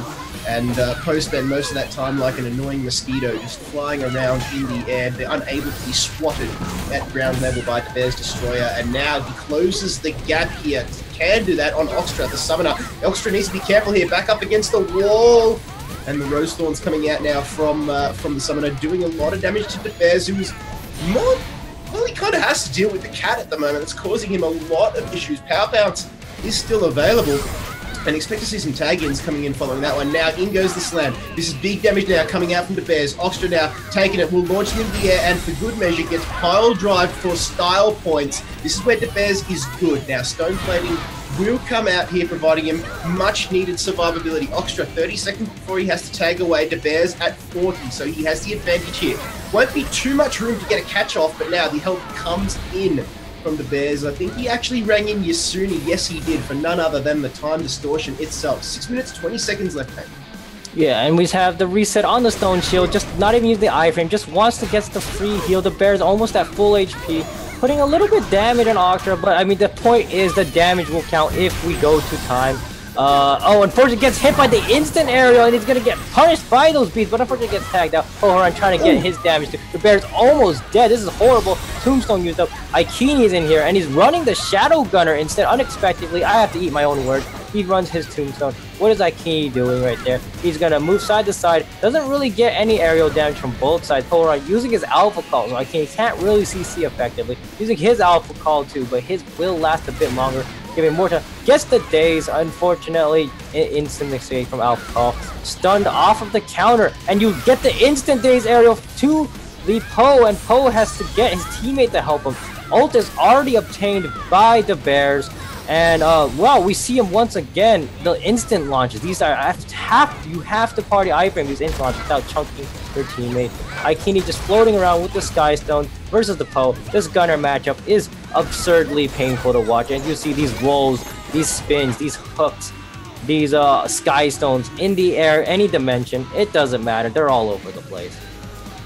Yeah, it's interesting, isn't it? GUN lull at the moment. You can see both of these guys just don't really want to get dirty. Now, Pohan's the one taking the damage. Aikini on the shooter. Oof. On his shooter, rather. Lots of damage now. Skystone will actually be proc this time. Aikini floating around in the air. Tombstone is up soon for Pohan, who does have... Actually, both of these guys have ult available, but... There is the tag in. Satanical now will come across both Oxtra and Poe. And now Satanical, in fact, all of Bag Milk are sitting on their ult tank. Yeah, and we see that this could be a bad situation. Aikini just having to deal with the Blade Knife. Not a fun matchup. The lockdown does not actually get caught. And we see that actually it's Satanical who's getting punished for actually overcommitting. We see the Giga Blade. Will this actually hurt? And unfortunately whiffs into the CI frames. Unfortunate. There's a lost ult right there. Yasune's back in the game. He cannot tag out though. But he gets the leech Q and gets the time distortion. This is a big combo. Satanical is not having this could end it right here because Poe cannot help. And Yasuni with the clean time distortion finish. Oxtra here trying to use his ult with his cat. Unfortunately, not gonna do much. Maybe gets a daze off. Unfortunately, doesn't really punish off that Yasuni. Just gonna play away from the summer. Doesn't want to get chopped off. They're winning in terms of damage. They've killed a player. They can play it pretty safe. And of course, you don't want to rush the summon. He can heal if you just play ridiculously. Yasuni does not have his thrall. Gets his wing storms. Try to do some chunking damage. And wow, it's already painful off of one Dragon Helix and a wing storm. You see the PvE wings are just chunking Oxtra. They've had to change that. Reduces the leech. And now we have the thrall back. And how is Oxtra going to deal with this? Well, you see you have Nettles, you have Sunflower, you have Petal Storms. Now we're sending in Poe to do more damage, but the Bear's protecting his team all the way. Fires his ult a bit prematurely, unfortunately whiffs, and not really effective there. So now Warlock versus Summoner Yis throwing down the Sanctum, just providing himself a bit of survivability. Now, the Sunflower, though, that's Oxtra's main plan of attack here, just keeping the distance and hocking it left, right, and center like it's going out of fashion. Now in comes... Well, Yis actually calls in Aikini, who blows the Tombstone. And I'm not entirely sure what was going on there, because now Yis is just taking some damage with 11 seconds left on the clock before the mandatory tag out. He needs to make something happen here. Thrall will go in. Oh, it doesn't actually collect Oxtra, so well done there. He's taking a fair bit of damage. The tag out will save him, however. In comes Aikini, back on his gunner, not on the Warlock. Blows a Tombstone. In fact, that's actually Pohan's Tombstone on the side of Bag. Milky coming in with the tag in before the mandatory tag out from Oxtra. We'll see the Gunner versus Gunner matchup again that we were talking about, Hank. It's going to be Aikini versus Pohan. At the moment, Bag Milk on the defensive. And Aikini kind of in a bad situation. He does not have escape. He doesn't have an alpha call, but he did force the alpha call escape off of Poharan. Poharan just trying to use that fire gun. He needs to get one aerial for that chunk of damage, but Aikini just opting to go side. It's like he's maneuvering so much better, and he's trying to get that daze off of Bull Rush. Unfortunately, that cheeky move didn't work. Poharan's 1F stun didn't go, and he gets caught in the air. He stayed too long in the Sky Stone, and now he has to use his escape too. They have to switch out for Oxtra. Yasuni now has his ult. Is he going to just fire it into the air? No, he opts for the time distortion damage. Will it kill Oxtra? Unfortunately, Oxtra does have his SS, and the timing was just a little bit off with the True Friend protecting himself. Cat gets launched instead, unfortunately. Here's the Leech Q, and here's the big damage right there, killing Oxtra right there. And Poe is by himself. No friends. He has 2 seconds off his escape. Trying to PV to Thrall. Yasumi did use his ult to finish Oxtra, so we don't have to see that. And here it is. The aerial damage. Unfortunately, it seems like he does not have his crossfire. So the damage, maybe that could have finished it. Unfortunately, did not get right there. Yasumi just hanging on for dear life. Here's the aerial. And Poe might not even get to touch the ground. The Destroyer tries to launch again and killed by the F proc. So well done in the end there. Guardian, look, it looked a little bit shaky for them. You saw Yis lose his Warlock there 1 or 2 times. It just looked a little bit like it was going to go in the opposition's favor, but in the end, Guardian holds strong and It looked convincing on paper, Hank, at the end of it, if you're looking at just at face value, but you really can't take anything away there from Bag Milk. They had Yiss up on the ropes a couple times, and like, how about Ikini's gunner? He's playing that one very, very well. Yeah, definitely. This is one of those. There's so many small moments that if this had happened, you could have turned it around. Ikini running that shadow build gunner. I hope I have enough time. So the difference is, of course, you aren't going to get that much tombstone damage, you know, because that's what it's known for. You press your tab and you can just mash your unload until the opponent's dead. At the higher rankings, though, you know, you're not going to get that cheeky damage. They're just going to be like, okay, you can only shoot me at 16 meters. If I'm 17 meters, you can't touch me. There's a lot of disengage. And the big difference is that you've seen it, that tombstone cooldown. It's so much different. On Poe's side, he wasn't able to get that many tombstones. He fired it only once, 2, 3 times maybe, but Ikini almost always had it. It's a 45-second cooldown. There's so much opportunity for him to use it.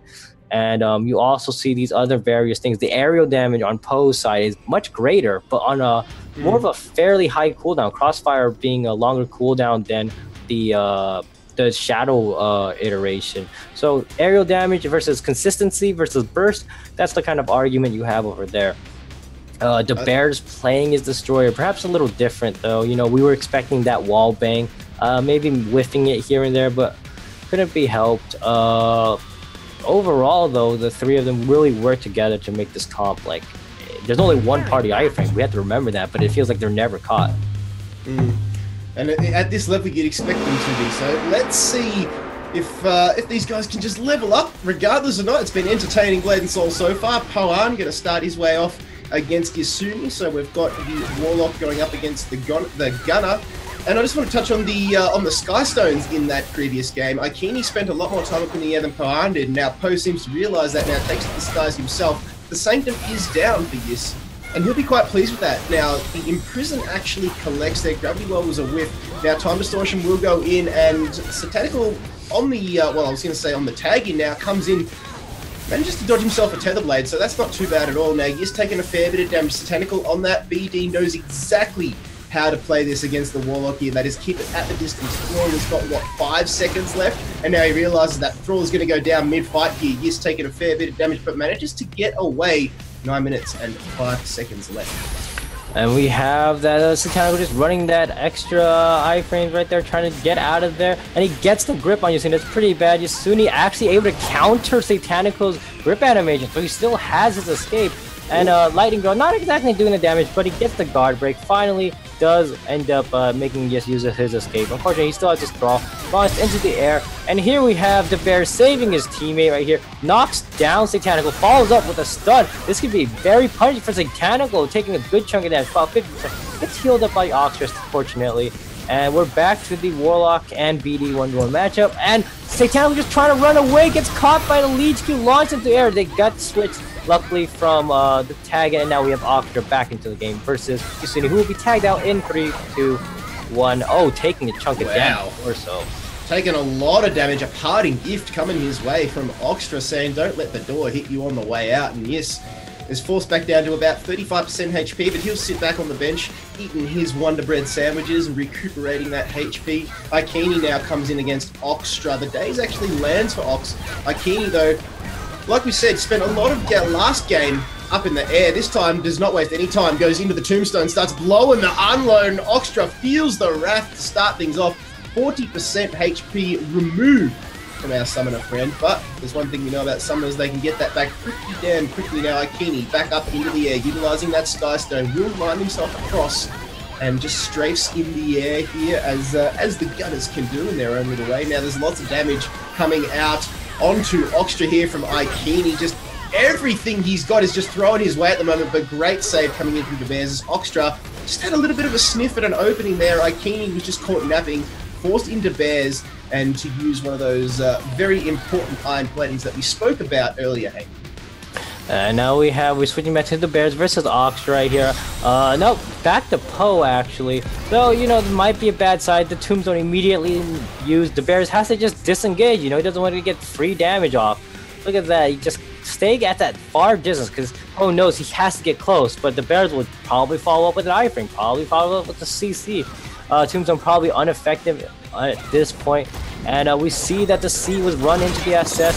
Poe just opting to use that Sky Stone already, but the Bear's just gonna hide it in his Iron Plane. Use the Sky Stone again. Unfortunately, that means he's out of that. He cannot use Side Still, and he just floats away using his skills. He does have Escape. He does have his iframe. The Bear is using his 5-8 iframe, and you know he's not really taking too much damage. He can probably heal all of that back. Poe's not being able to really punish this, going back and forth. And he finally tries to go for the stun. Unfortunately, the Bear tries to punish it, gets dazed and knocked out. But the Bear's eating so much HP. Can he really live from this? Yeah. And they have to switch out for Yasuni.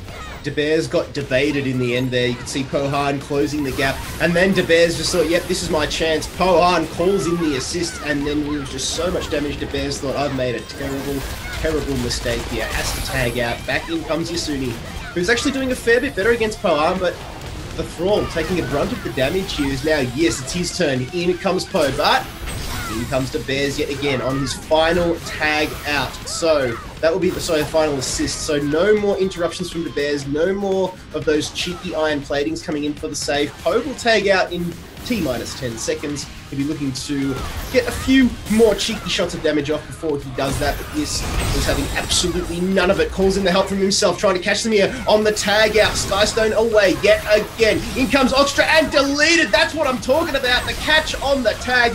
Well played there, but now Yes is going to pay for it with his life. It's 2 apiece.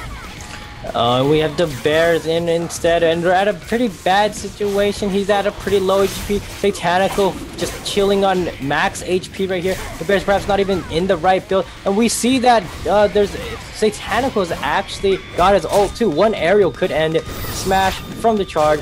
Gets the daze, gets the knockdown. He's playing very safe. Uses his ult to force the escape. Satanical opts to escape, but he did not get out of it. Takes a chunk of that. The Giggle Blade thrown in neutral, but Iron Plating was like, nah, I'm okay with that. Satanical kind of using all of his iframes, not in a rather wide position. The Bear's at 19% HP. Opts for the switch. Does not want to get hit by the ult of the sniping gunner. It fails from there, you know, kind of a cheeky, like, I'm gonna throw it away. And immediately killed by Kini before the escape can be used because of that fast cancel right there. And Satanical is just trying to get revenge for his friend, gets the stun aerial.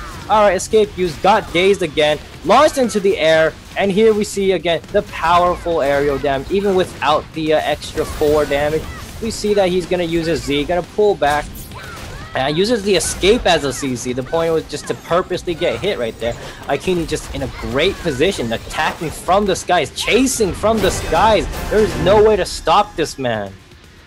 There was really nothing Bag Milk could do there at the end of that game. Like we said in the previous round, it's very tit-for-tat, very seesaw play that was coming across there, Hank. But in the end, unfortunately for the Bag Milk guys, Guardian were just too strong. How about Yes on that Warlock, Aikini on that Gunner especially, who in the end, all he had to do was play the long game, just play the slow, I know I'm going to take you down, I don't need any big, flashy, amazing combos, I can just play the long game because this win is going to be mine.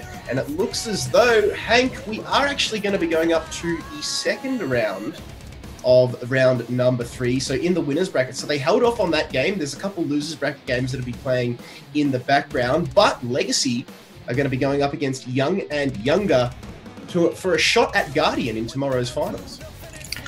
We're definitely gonna see. I mean, we've already seen Young and Younger before with Iron Shock, Devil Monkey, or I guess Monkey Devil, I forget, and Stripe Neko, that Warlock FM and BD comp. Now the new player we're gonna see is the triple range class. It's Legacy. All right, this is the Force Master, Warlock, and Gunner. Again, from the previous experience of what I've seen in them, that's what I think they're gonna bring. The triple range class. That is a terrifying aspect right there.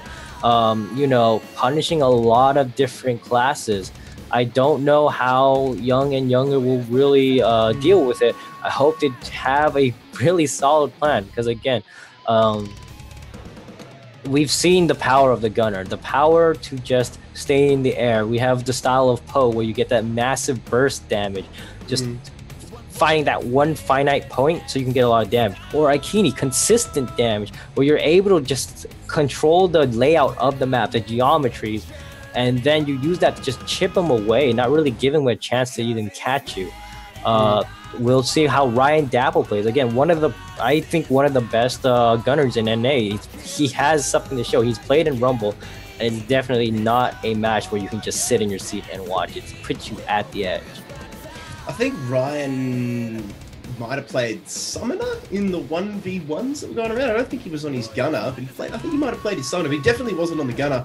But regardless, good player, full stop, period, end sentence. He knows exactly how to play Blade Soul. It doesn't matter what he's on, he is a veteran. Like you said, he has something like, what, 5 or 6 gunners alone in the ladder, if you try to find his, I believe he had this customized F2 picture with like all of his classes, so you can just look at which icon, of course. But he's definitely one of those multi-class players, and we've seen a lot of them in this tournament. We've seen the Bears on his multi-classing, Ikini's a multi-classer, Zach, although we haven't seen him play so far, is a multi-class. So, you know, they usually means if I can play one class, I can play the other one. And, you know, that helps that these 3v3s are where that helps you. You don't have to be the peak level, but if you're at if you know your roles, you know your class, you know what you need to do for your team, you can still make it work. So again, perhaps, you know, I could be wrong. Ryan might not be on gunner in this case. We'll get confirmation hopefully soon. But this is definitely a match that you want to look at, because again, not only do you get a new team coming in, you also get to see a previous team from before. Ladies and gents, we're just waiting on one of the players in the next game just to sort out a bug, but take this opportunity. As you can see down the bottom of your screen now, you will see yourself a link. Make sure you type that one in. It is case sensitive. And if you're wondering why the hell do I need to type in a link, it's because you get your chance at a Scarlet Bird costume, thanks to everybody here at NC Soft. That is only exclusively for you guys, the viewers. We're giving away so much to the players, so much to everybody else. We thought, hey, how about we get the viewers in on this action as well? You know, you gotta grab those outfits while they're still hot. And then once again, you know, just while we're waiting for these teams, what do you think? You know, I know you haven't seen Legacy play. I haven't seen them play. What's kind of your first impression right now?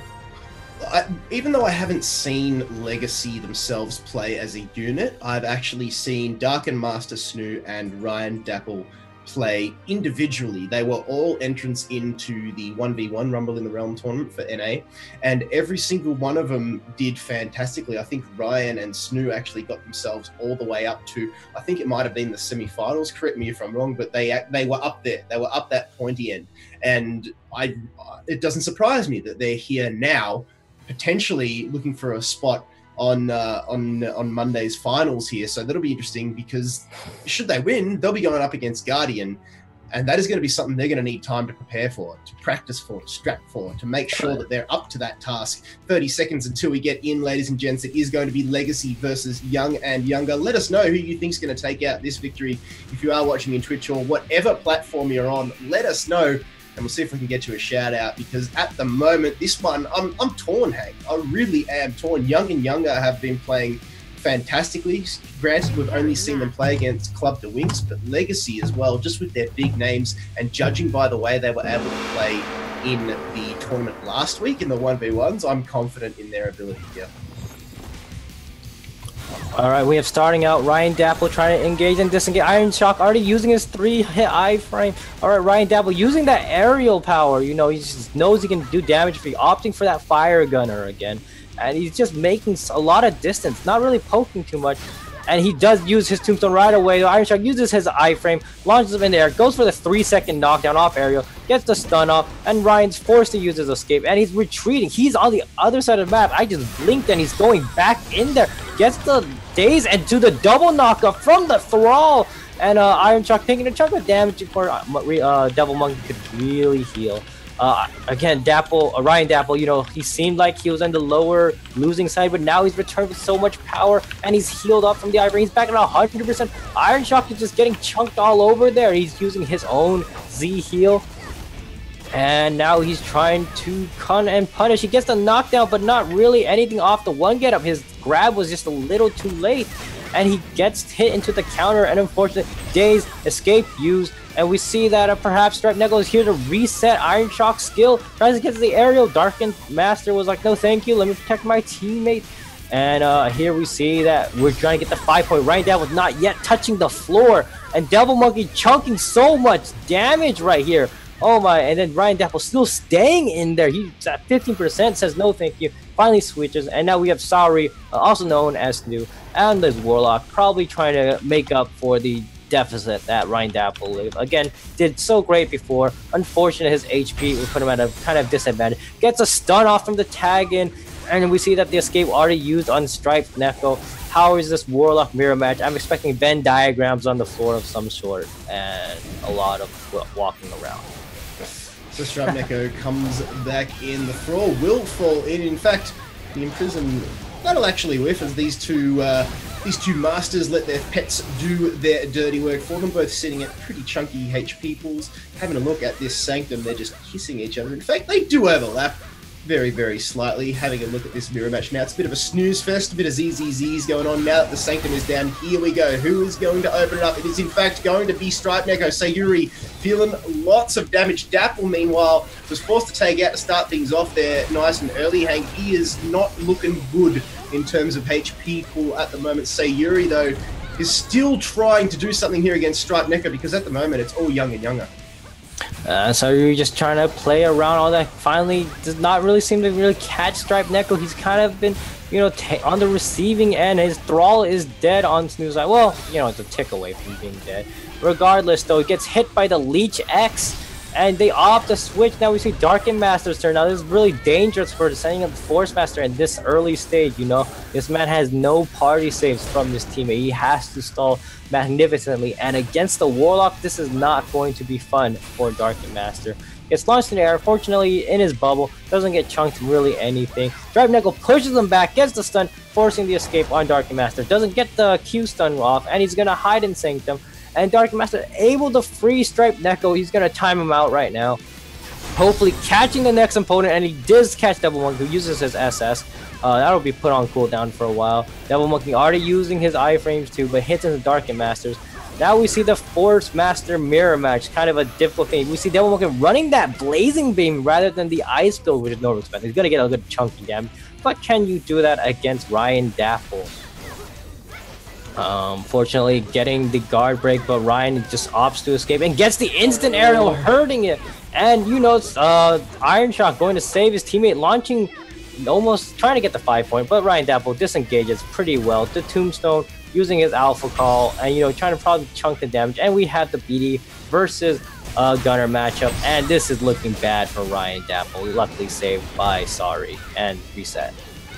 Yeah, Legacy not looking good at the moment. We touched on how much Ryan was hurting at the start of this game. He didn't really start the way he would have liked to, ending his first round before he had to tag out with, what, 30% HP? Not looking good at all, but now Ryan, it's his turn to peruse the skies and, well, now hits the deck and, well, I think might be hitting the tombstone of his own, and I'm talking about 6 feet under the likes of, there it is, see you later. And now Darken Master and Sayuri, the only two left, up against a full force young and younger lineup here, sitting very, very pretty. The ults in the bank as well for, well, both Sayuri and Darken Master now. It's a Warlock v Warlock mirror match. The Sanctums are out, as are the Time Distortions. That's from Striped Neko. Leech still available. Haven't seen any monstrous, massive tether blades to start things, well, just yet, Hank, as the Locks, they just wait for one. Well, I was going to say they wait for each other to give, to open it up. And they do, both getting knocked up in the meanwhile. It's always good to see, it was a bit of a laugh, I should say, to see this sort of mirror match going on. We see just carefully trying to play through those blocks, through the arrows, and he does get punished already.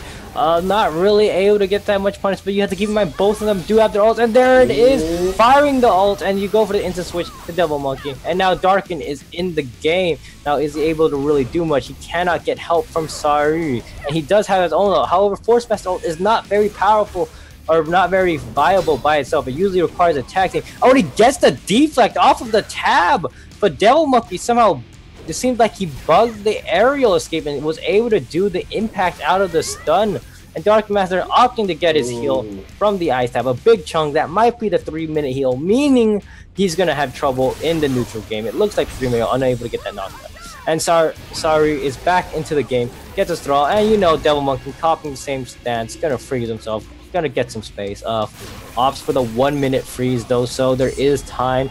And here he is, though, all firing at the thrall to eliminate it, but unfortunately the delayed power is not there. But the grip into the air, back into the old chunk, so much damage, and Iron Shock just wants to finish the game himself. Wow. Moves back to Darken by himself.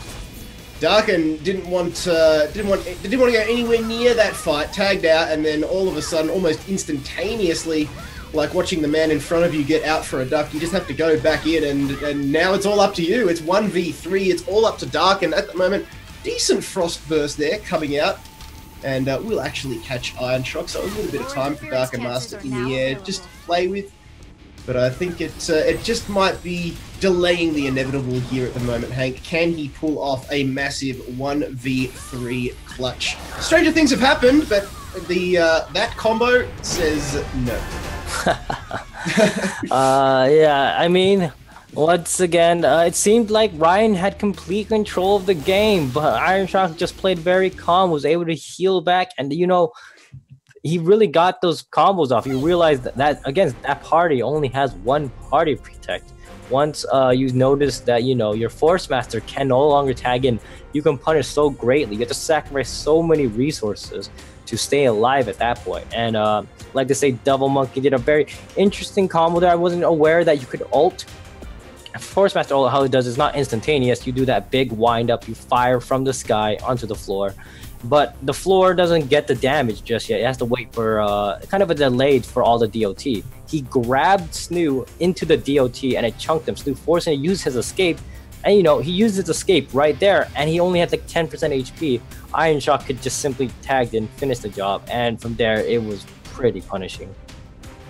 Pretty much. So game number one going over to Team Young and Younger. Legacy, they just need to recollect themselves here. I mean, you've got the very similar lineups here at the moment, but Dapple's Gunslinger was just probably didn't have as much of an opportunity as it would have liked to make a mark on the game because, like we said, he tagged out early with, what, 30% HP left, just was on the receiving end of an unfortunate combo. So I think this time, should it go a little bit more even and should the game unfold a little bit more vanilla as it's, you know, as Ryan and the rest of Team Legacy thought it would have, I think we may, Hank, take this one to a round number 3. Definitely quite an interesting turnabout. One thing I'd point out, Devil Monkey, he does opt for that blazing beam damage, you know, instead of using 2 as a CC. And normally that wouldn't be a very advantageous build. However, your opponent are 3 range classes. Oftentimes the blazing beam does work better because, you know, these range classes don't have the consistent pressure. You don't have to compete. And usually if you do CC them, they'll have their escapes. And of course, the aerial damage is just phenomenal for Devil Monkey. Maybe perhaps Dark and Master will have to adopt that style. They do need to be very careful. Again, you have one party protect. And if he's out, if you send Dark and Master out early, it's going to hurt you in the long run. So let's get it on, ladies and gents. At the moment, Young and Younger with a 1-round advantage in this best of 3 series against Team Legacy, who by themselves are big names, but together just struggling to make it stick. You know, it's like a pizza without the cheese. If you don't have the cheese, the glue, everything just falls apart. Doesn't matter how good your toppings are.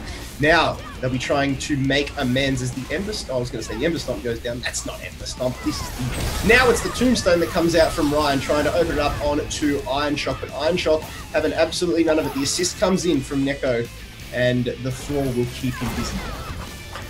We see Ryan again trying to get that advantageous beginning, but unfortunately the resets and the tagging just don't let him get that much of a punish off. His Tombstone already gets used too.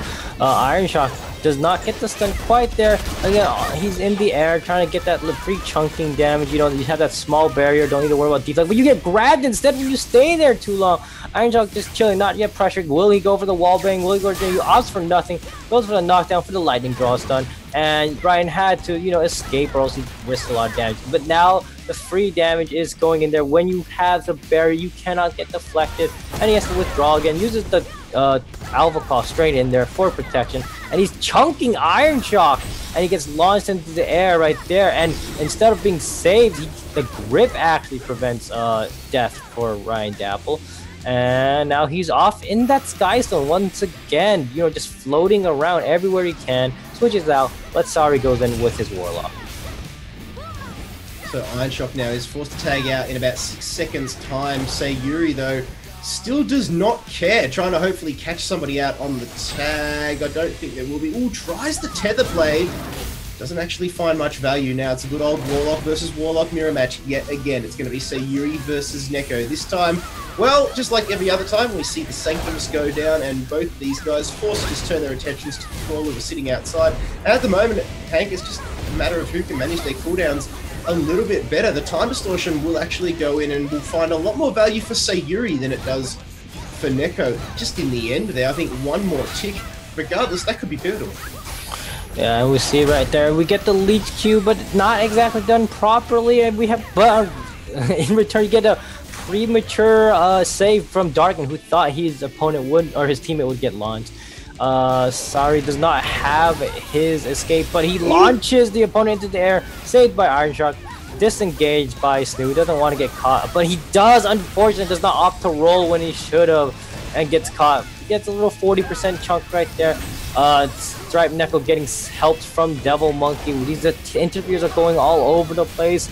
Sorry, still has all 3 of his interferes, mind you, and has no party escape. If this is the time to punish Legacy, now it is.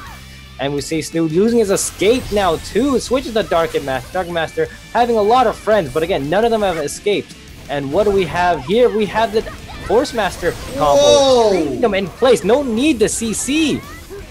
Lots of damage coming out there. Meteor Shower 4 days, and Neko really had to go back now to be Dark Master versus Devil Monkey. We've seen mirror matches galore in Legacy versus Young and Younger. At the moment, we've got FM versus FM. You talked a bit about Blazing Beam and what it can provide. Ooh, Phantom Grip though coming out there and throwing them into the wall. Now the assist will come in. There it is, Blazing Palm this time coming in, and Devil Monkey is going to take a fair bit of damage there. Ice Armor isn't available. Dark Master blowing his own. Frost Burst doesn't actually connect. Anybody needs to be careful or he'll leave himself open. Very smart play now. Dark Master, he creates distance. Devil Monkey here, you can see these guys, a bit of a fiesta here at the moment as the distance is being created. Meteor Shower will fall. The tag goes in. In comes Ryan Dapple. That looked like a, well, I was going to say that looked like a second win, and it was from Devil Monkey. He's got nothing. He has to take this from Ryan Dapple. The aerial launch into the unload is looking pretty good here. Skystone's still available. We'll be looking to throw that one up very, very shortly. Dapple, though, manages to dodge and imprison. There it is, the stone that I'm talking about. Now will land big damage, and Iron Shock needs to be careful here because at that sort of close distance, when that effect is on the ground, you really need to be careful. And we have Dark Master once again sent in, gets gripped by Iron Shock. It's in a bad position, but we have 2 ults in the game now. Will they opt for that quick ult and grab? And we see all these skills being fired off, trying to reset and save Iron Shock. Dark Master has to play super carefully again. He does not have a party protection. He has a Warlock to reset skills, but can he get timed as well? It doesn't matter what you get reset if you're sent in the air. He does get the CC and does stun Iron Shock to force his escape. This is a good position for Dark Master if he can catch him. Unfortunately, BDs are very slippery, and we switch to Stripe Neko, and we have the Warlock with the Force Master matchup. And this is not going to be great for Dark Master. The Warlock having such powerful kits, and you know he still has time distortion. He gets the stun. Luckily, hiding in there, the aerial not really doing much, just kind of keeping him in place. Launches, and he gets Stripe Neko, but unfortunately, the Bastion is up to protect them. So Neko versus Darken Master. The wallbang threat ever imminent, but regardless, not really in the forefront of these players' minds at the moment. There is no real threat at this stage, but you can see the Sanctum now will go down. Gravity Well will keep Neko in for a little bit, but again, we see this Warlock, the Warlock mirror match. That's a good Tether Blade coming out there from Sayuri, catching Stripe Neko off guard. Back Sanctum. You take it where you can get it here, and Stripe Neko takes a lot of it, and he gets sent back to the bench. Legacy, they're looking pretty here. Yeah, we got that first kill on against the Young and Younger, and you see the ult there. He's gonna get gripped, but as far as the hooks, I mean the snare will keep it in the Ryan Dapp. We're gonna punish this Forest Master. He says, I can handle this guy. It's essentially a 1v1 excluding. Sorry, he opts for that tombstone damage. Just switch the. Now we have the BD versus Gunner. We see the Iron Shock doing pretty well in this match, especially now that Ryan has lost his tombstone. How will he play about this? The knockdown did not get punished. and we see the 5-point punishing, but he gets the instant tab escape, a very rare phenomenon for most Blade Soul players. And the iframes from Iron Shark are being reduced. He's already used his Malice Storm there. He's used his Dual Strike. He used his Z. There's not much you can do against that. He sent into the air, gets stunned, and Devil Monkey saving his teammates quite well, actually, opting to CC rather than to just use the Bard iframe. Ryan has no escape, but Snoop can always come in and reset him. His guard actually gets broken on Ryan's side. Pretty interesting right there. Ryan floating here, using that Sky Stone, waiting for Iron Shark to slip up so he can get a CC off. The Z gets used. Now Iron Shark gets the grip on him. It's shocking him. He might go for the wallbang, and you see that Darkin goes for the wallbang. Unfortunately, it does not work right there. Iron Shock against Ryan Dapple at the moment. Ryan has got himself the ult available, so does Iron Shock, so keep your eye on the Giga Blade. There it is, coming out! Oh, Dapple just managing to dodge that one. So Iron Shock now down to 51% HP, tags himself out, brings back in Devil Monkey. Ryan has got 10 seconds before he has to be tagged out here, and Legacy are looking very good at the moment. This is their game to lose. We could be going to game 3, Hank. This could be an interesting, and we see the Tombstone to launch. He's gonna punish Devil Monkey so much, but unfortunately Devil Monkey hides into his little ice thing, moves back, hits into an iframe, and then Darkin is just going to be able to play pretty well. Devil Monkey almost has no HP here. Darkin Master kind of having control, but launched into the air. Luckily he has that Divine Bell, and the instant ult from Snoop kills Devil Monkey. That quick kick right there is all they needed. Iron Shark is by himself and he's fighting against Dark Master. His combo is going to be so much damage, but unfortunately there's a little gap in it, and Iron Shark is able to get out of there, but with what cost right now? Oh, unfortunately though, Ryan actually shot Darkin a good amount of time from the grip right there, and Darkin opted for that 3-minute heal and has the ult available now. So Iron Shock, the lone defender against a 3-man Legacy onslaught. And I talked about it, Ryan started the game off shaky last time, and that's what cost him. Now, Lightning Draw will actually come out here from Iron Shock, but so is a lot of damage. That was a Force Master ult from Darkin Master, didn't actually connect there, but regardless, doesn't matter because Iron Shock is now receiving an Inferno combo with no CC, no tap escape, nothing to get away from it, and no hope. That will be game going over to Legacy. It is 1 apiece, Hank. We're going to game number 3, my man. Are you excited? Oh yeah, is this our first one of the tournament so far? Well, the first one that we're streaming, of course. I think there was previously, but regardless, exciting game. I thought that Legacy, I thought they had chances where they were gonna lose it right there. I wasn't sure what was going on. Darkin not really getting those wall bangs. It seems to just narrowly miss them. But regardless of that, they did get their damage, their combos, and a fair use of their abilities right there. Snoop opting for that instant ult damage. Darkin playing very well with his stalling too, even opting for that heal when he knows that it is his chance. Unfortunately though, Young and Younger, they had a good try. They played very well. They didn't opt for the wall bang either. But Iron Shark, he got the Giga Blade with that too. It just seems kind of just those moments. You just those small chances here and there. Those panic moments, that could become clutch moments at the end of the day. I mean, you roll that dice, and if it comes up Snake Eyes, you're going to look pretty damn stupid. But if it connects, then you look like the hero, don't you? You're decorated, you're celebrated, and then all of a sudden you might be bringing your team back into this, because that's a morale shifter more than anything as well, isn't it? Oh yeah, definitely. And here we have the last round for this game. Ryan Dapple opting the same opener, same as Iron Shock, however using the Malice Storm in this opener. Launches with that free arrow down, uses his Z, so Iron Shark has used 2 of his big iframes already, and knowing that Ryan Dapple can just tombstone, because he knows he's just lost so many iframes. Iron Shark already used his escape, and now he's on his last iframe right there besides the strafe, goes for the launch. Ryan's just chilling, he might escape, he's gonna roll back, and he is fine right there. Stride Neko trying to save.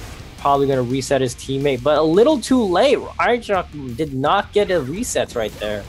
Yeah, Ryan was having absolutely none of that. He saw Neko come in and was like, see you later, and literally ran across the other side of the arena to let the Warlock do his thing. He said, I don't want to be a part of that. I don't need to be a part of that. I like my HP where it is. Thank you very much. Now, Iron Shock, speaking of HP, 74%, just as we get underneath the 9-minute mark in this game. Remember, ladies and gents, winner of this will be progressing through, and loser, unfortunately, will be going down to the loser's bracket to verse I Was Pressing It. So, tournament hopes are not completely dashed so far, Hank, but you're going up against I Was Pressing It. It's going to be a tough one for you, as this game, albeit slow, is still entertaining, as Iron Shock now goes, tries to close the distance, but Dapple just Skystones away, lines up and says, yep, thank you very much. I will play this game on my terms. And now you can see all this damage coming out with the quick shot here. The bull rush went in, and now we'll tag out in 5 seconds. So we may see it a little bit more of a dirty fight coming in both of these teams. Yeah, HP-wise, they're probably at an equal trade. However, using one interfere on Young and Younger, Devil Monkey versus Sari, I think this was a bad choice for Young and Younger. Sari, prove me wrong if you want, because we see the Warlock versus the Force Master matchup, and we see Sari. He knows this matchup. Well, maybe not knows it, but he knows that this is going to be good for him. He sees that there's the grip, and he immediately escapes. He knows he does not want to get wall banged right there. Devil Monkey hits into the deflect, punishing so much there. Iron Shock forcing himself in, but the switch from the thrall switch will save Sari. And the lightning draw not exactly hurting that much. Devil Monkey opting to use its heals right now. Not in a great situation. They haven't really caught each other anything big. And we see the tab escape used on Devil Monkey. His SS is back up now. He did freeze himself. He's trying to blazing beam through that bastion. The resets are in for Devil Monkey. So he has a fresh, clean slate. And you see that meteor, but the meteor just kind of slowly chunking the thrall, nothing too big, a very slow pace right here. Devil Monkey freezes himself, he's opting to move inward, but he gets stunned instead of getting the opener himself, and he uses his own stun, failing to catch him right there. He does get the impact stun, unfortunately, though that's all of his escapes. If he gets caught here, it's over. Like this? The tech chase, though.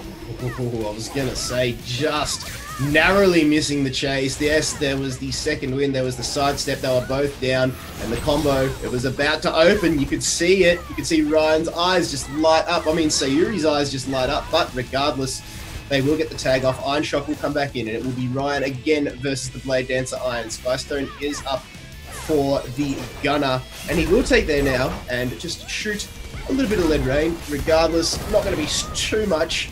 Iron Shock now gets the grip off. Will he go for that wall? Tombstone is still up here now. Ryan Dapple activates that, and will he go for the unload? Not quite. Try to get the juggle. Regardless, Iron Shock still survives, and with this survivability that he's got, lightning draw off his own, he's just unable to deal the damage here because Ryan is extremely slippery. Yeah, I mean, again, both classes being the little Lins they are, trying to get out, not get comboed. This is just small damage here, maybe one aerial, maybe two, maybe a few unloads, but not like anything big, like a lightning draw or 100-0. Iron Shock actually catching onto Darken Master, but he gets the freeze, able to play out at his own pace. This is a good situation for Darken Master.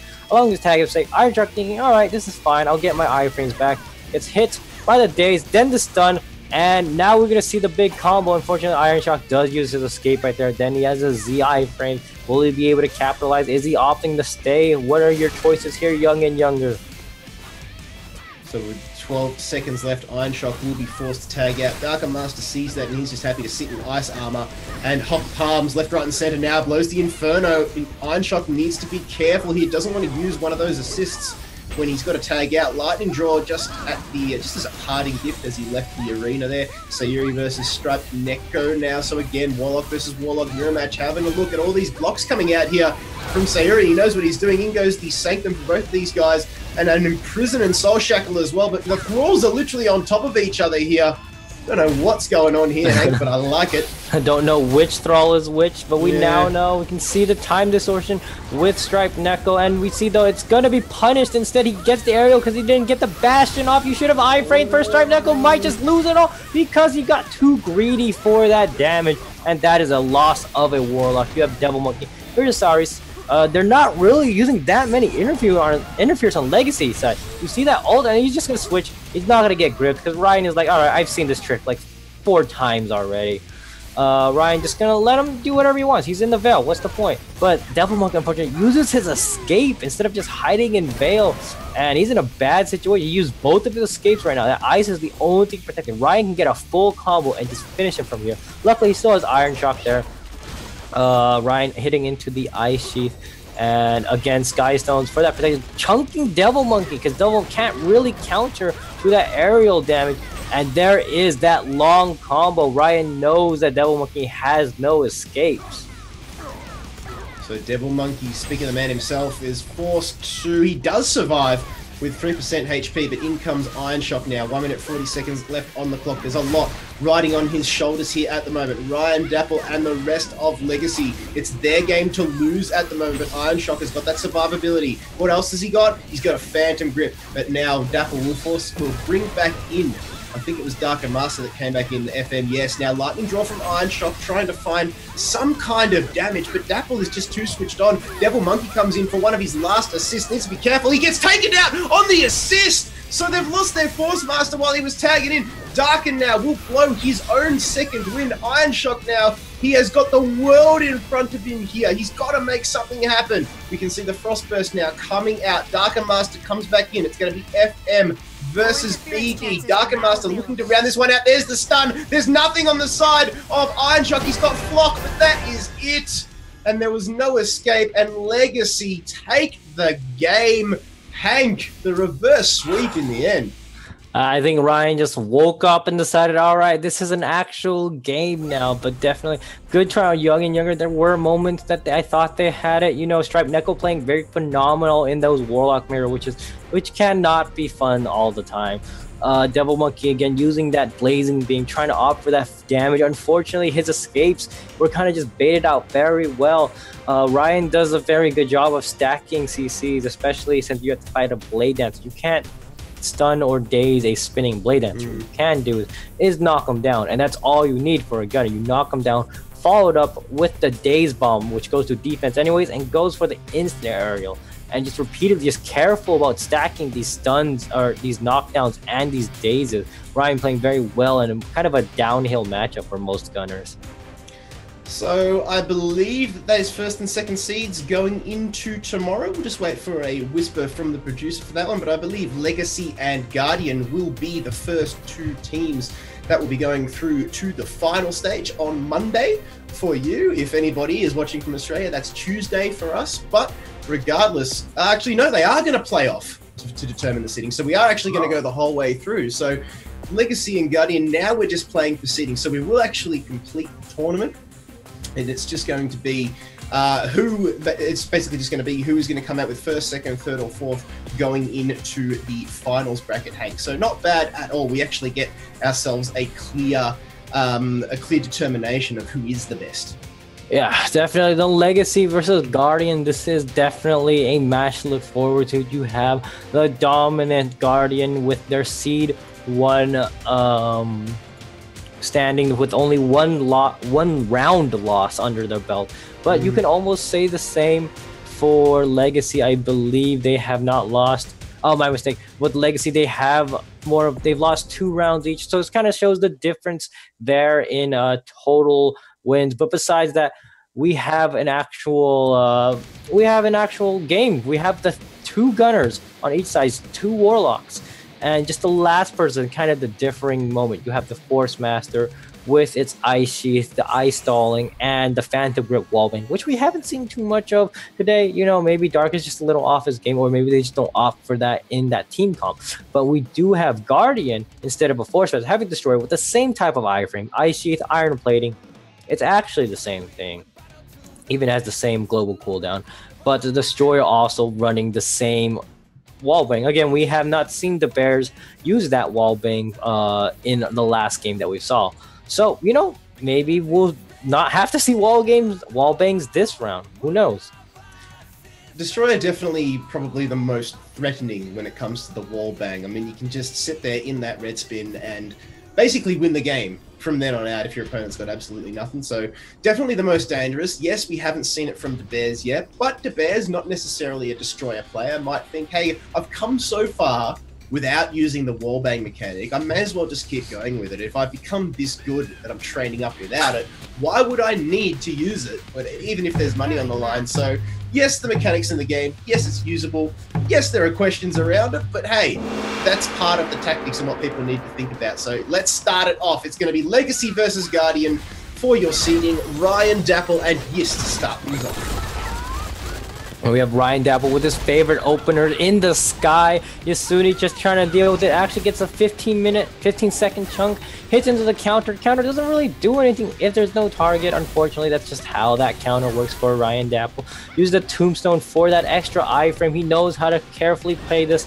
It's not going to be easy dealing with a powerful class as itself. The Warlock is also kind of just watching the Gunner move around here. What are their options?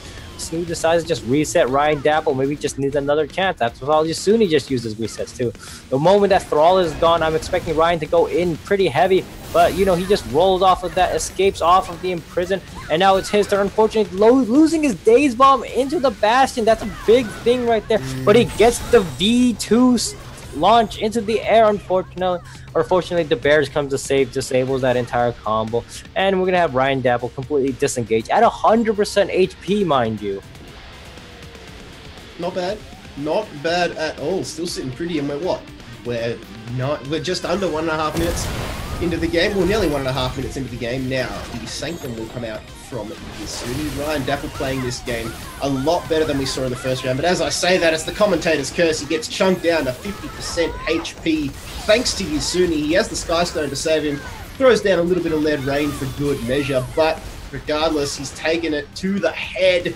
It's 5 seconds before he will tag out. And I think Ryan's just happy to sit in the bottom right-hand corner of that arena. And Yis will also be tagged out. And then we've seen yet another Warlock versus Gunner matchup, but we're just switching sides this time. We have Snoo versus Aikini. Alright, and let's see if they're changing the option. We have the Skystone there just sitting in the middle, but unlike Ryan, he's not already there. Again, the Daze Bomb always seems to not work. These Warlocks, no, that's the only thing to watch out for. But he gets caught by the instant Daze. The combo not really fully utilized as you get interfered by Ryan. And, you know, Snoo is in a safe position. Aikini taking a lot of damage already, even though he was punished for his own combo. Hides in the Skystone. And you see the Fury Shadow Destroyer trying to destroy the Thrall right now. Will it disappear? Unfortunately, not really getting it. A very bold move. Unfortunately, the Bastion was up to prevent so much damage from that. And Aikini is just having to eat a lot of damage. Snoo just chilling right now. His Thrall may be gone soon, but that doesn't matter because the Thrall did what it needs to do with the stun right there. And now we have to retreat, switch back to Yasuni. And we have Snoo versus Yasuni right there. Snoo in a kind of a worse situation in terms of skill because he does not have a Thrall. But Yasuni knows he can't just rush in and head forward. So still anybody's game here, but at the moment you'd probably have to give it over to Guardian with that recent exchange. Sayuri, blink and you'll miss it. See you later, HP. But I was going to say it probably went over to Guardian, but after that recent exchange, they've leveled it up. Legacy it now. Sayuri down to, what, 35% HP. Ryan Dapple down now to 50, sitting in that Skystone, is just forced to sit up there. And yes, is not too phased at all. Not a worry in the world. He's still got those escapes, still got the Thrall that needs to come out whenever he feels like it. There's 58 seconds before he has to tag out. But at the moment, it's Ryan Dapple who takes to the skies with that Skystone. But here comes Yes! Boom! See you later! And Dapple now forces Darker Master to come in for the save there, but 7% HP, you'd be mad not to tag out. There it is. There was really no other option there, and Guardian have shifted this game back into their favor. Yeah, we unfortunately the Bears get caught immediately losing his escape, but he is, I assume, in the oh my god, he gets caught into the aerial, the time distortion. They've eliminated the Bears. That's what I was talking about. There's no actual way to protect the Bears if he's out in the open. This could turn it around for Legacy. A very, very bad situation, right? Key also in a low HP. Is he going to opt? And he just he gets blocked for his Bull Rusher there. He's going to PvE the Thrall as much as possible. The Thrall is gone anyway. That doesn't matter, Aikini. You have to worry about what's in front of you because Darkin just stunned you. He's trying to get more of the impact stun off. He ices himself. Aikini just loses his alpha call because he's not going to get caught here. retreating, switches to Yasuni. Yasuni is going to have to do a lot of work. He's done very well so far against the other matchups. Can he get Dargan? Opts for the stun, prevents it, launches in the air, just waiting patiently. He doesn't need damage. He just needs the Force Master to leave him alone. And that's what he's doing, just escaping to his corner. Right there, Yasuni is going to wait for his cooldowns quite patiently. Does not want to end up losing. They have no team protection, might I add. But the same thing for Darken Master. If he is caught, it is a chance for Guardian. Unfortunately, they have a very small window to deal with. Yasuni's still sitting pretty on that tab escape. Should he decide to use it? Should he need to use it? There's now 4 minutes and 43 seconds left in this round with 47 seconds left on Darken Master's timeout clock. The Frostburst will actually connect Yasuni there, and now this will just open it up. He needs to be careful because the assist will come in. Darken Master just launches it. In comes Ryan Dapper with the Tombstone assist as well, trying to take this down. There it is, the wall bang, the throw into it, and poor old Is has got absolutely no hope. Good night, Yasuni. It's now Ikini all up to him. That wallbang mechanic that we were talking about, Hank, is the one that wins that exchange for Legacy. They still need to take down Ikini, and then they've got the round. And now we have the Gunner versus Gunner. It goes for the V2 instant launch. It's over from there. Just a silent defeat, not really giving it a chance to even roll. A very unfortunate moment for Guardian. Legacy taking quite a big spin on them. Definitely they realized the big weakness. If you kill the party iframer, you can do so much. No Force Master, no Destroyer, no chance. Yep, no iron plating, no survivability, and like you said, if he gets caught out, there's nothing to save him, which is exactly what happened there. De Beers got caught napping, no tag-ins, nothing else to save, and it was GG's from there, and you really don't want to be the one responsible for putting your team down at a disadvantage like that. So De Beers, I know the lad spent a lot of time with him over in the States when I was there, and he is committed to this game. He's not going to let that shake him at all. He knows what he needs to do. He'll be thinking, damn, I'm not going to let that happen again in the slightest. While we wait for them, ladies and gents, to get this second round underway, there is another code right under my name there. Make sure you type that in case sensitive. Sorry, it is a link, not a code. Type in the link and then you will enter yourself into the draw, which will be drawn on Wednesday for a Scarlet Bird costume. So not too bad just for watching the broadcast. Yeah, it's it's a little popcorn to your seating right there.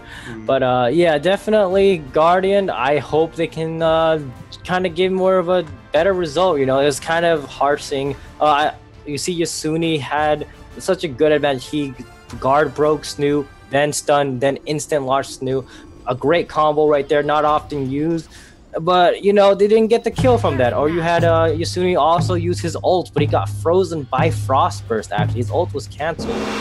Let's hope that this time we get a different result. As we start again with the Gunner and the Warlock. Ryan just going in there, then getting out there, sliding side to side. Have they actually done anything yet? They've just been moving around. Ryan has to be careful not to take any too extra time in that Skystone, because he has been caught several times in this tournament to stun too much into that Skystone. Opts for that Tombstone.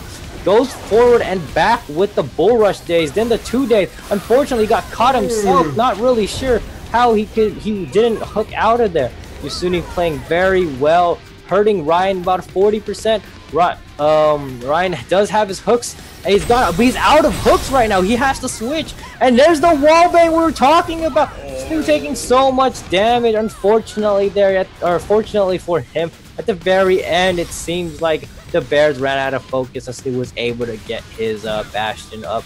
Ikini not really able to land his Daze Bomb right there, and he lost his 2 days. He's floating around, he's guarding, and he's gonna disengage, same as before. These Gunners careful to make their space. He's back in the Skystone range. He uses the Alpha Call. The Leech Q gets off, and the Bears has gone to save his friend. The knockdown is there, and you see that Ikini is safely out of there, although safe being a relative term for the amount of HP lost for that exchange. But we see that Tombstone is still in effect. Unfortunately, it'll be over soon, meaning there's no more of that free unload damage. Snoo just gonna chill right there. He moves in there, but that's as a feint. Prevents the Daze Bomb yet again. This is very difficult for Ikini. And he gets stunned by Dark Master. One too many cocky RMBs. And now we have the Bears in again. We have both the party iframers in the game now. There it is. Oh, this is where it can be dangerous. Trying to utilize that wallbang. Z-Pool will connect. Forces out the second wind here from Darken Master. Will it be the red spin? No, it's going to be the frost armor coming out here from Darken Master. The Bears not going in and following up with a tech chase. Avoids the frost burst. That was very nearly extremely nasty for Darken Master.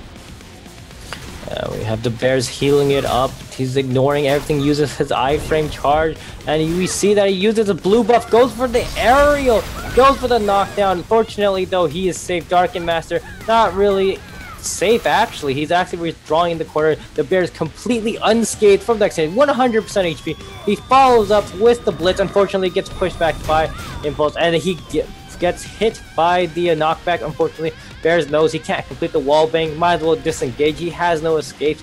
Grip is down. It's a good time to take a little break. Darken, you know, I'm just going to land a few kills. Not really doing much damage because that Ember Stomp getting that 400% defense as soon as he's in there. But I believe he was just guard broken. So he has to put down his Sanctum. And we see the stun on to Darken, and he freezes himself to prevent any more damage.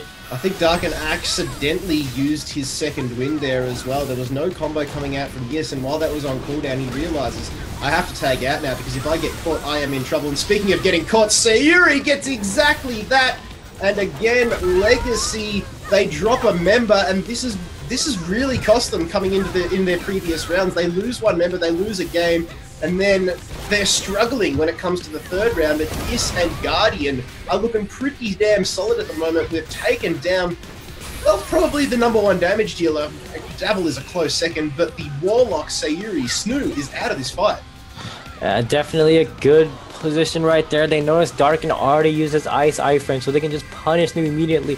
And this is exactly what happens. Like, he came in there, did that Warlock combo, and here we go again with the cheeky Bull Rush V2 aerial. Unfortunately, the aerial didn't quite happen. Yasuni just mashing that F key, and he gets frozen in time. But we have Ryan disengaged completely, while Yasuni just, you know, sitting on that 100 HP. Unfortunately, his thrall is going to disappear, so perhaps that'll change the game. He's watching Ryle. He's going to see if he's going to stay too long in the air, and he gets aerial combo, and the Bears saves him once again.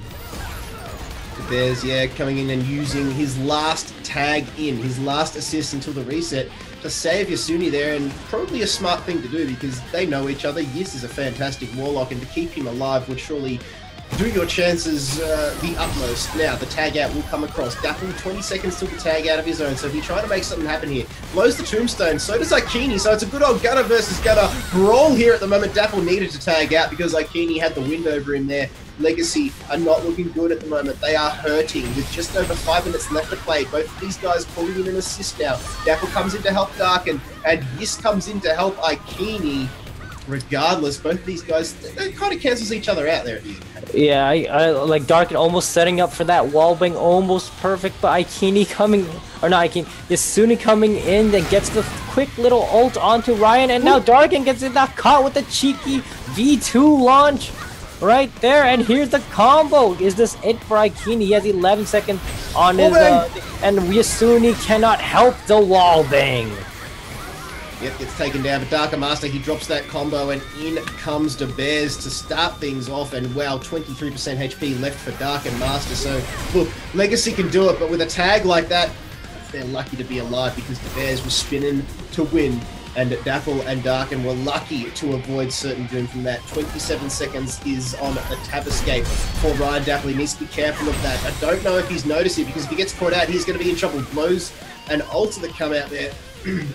And now you can see Dapple at 25% HP.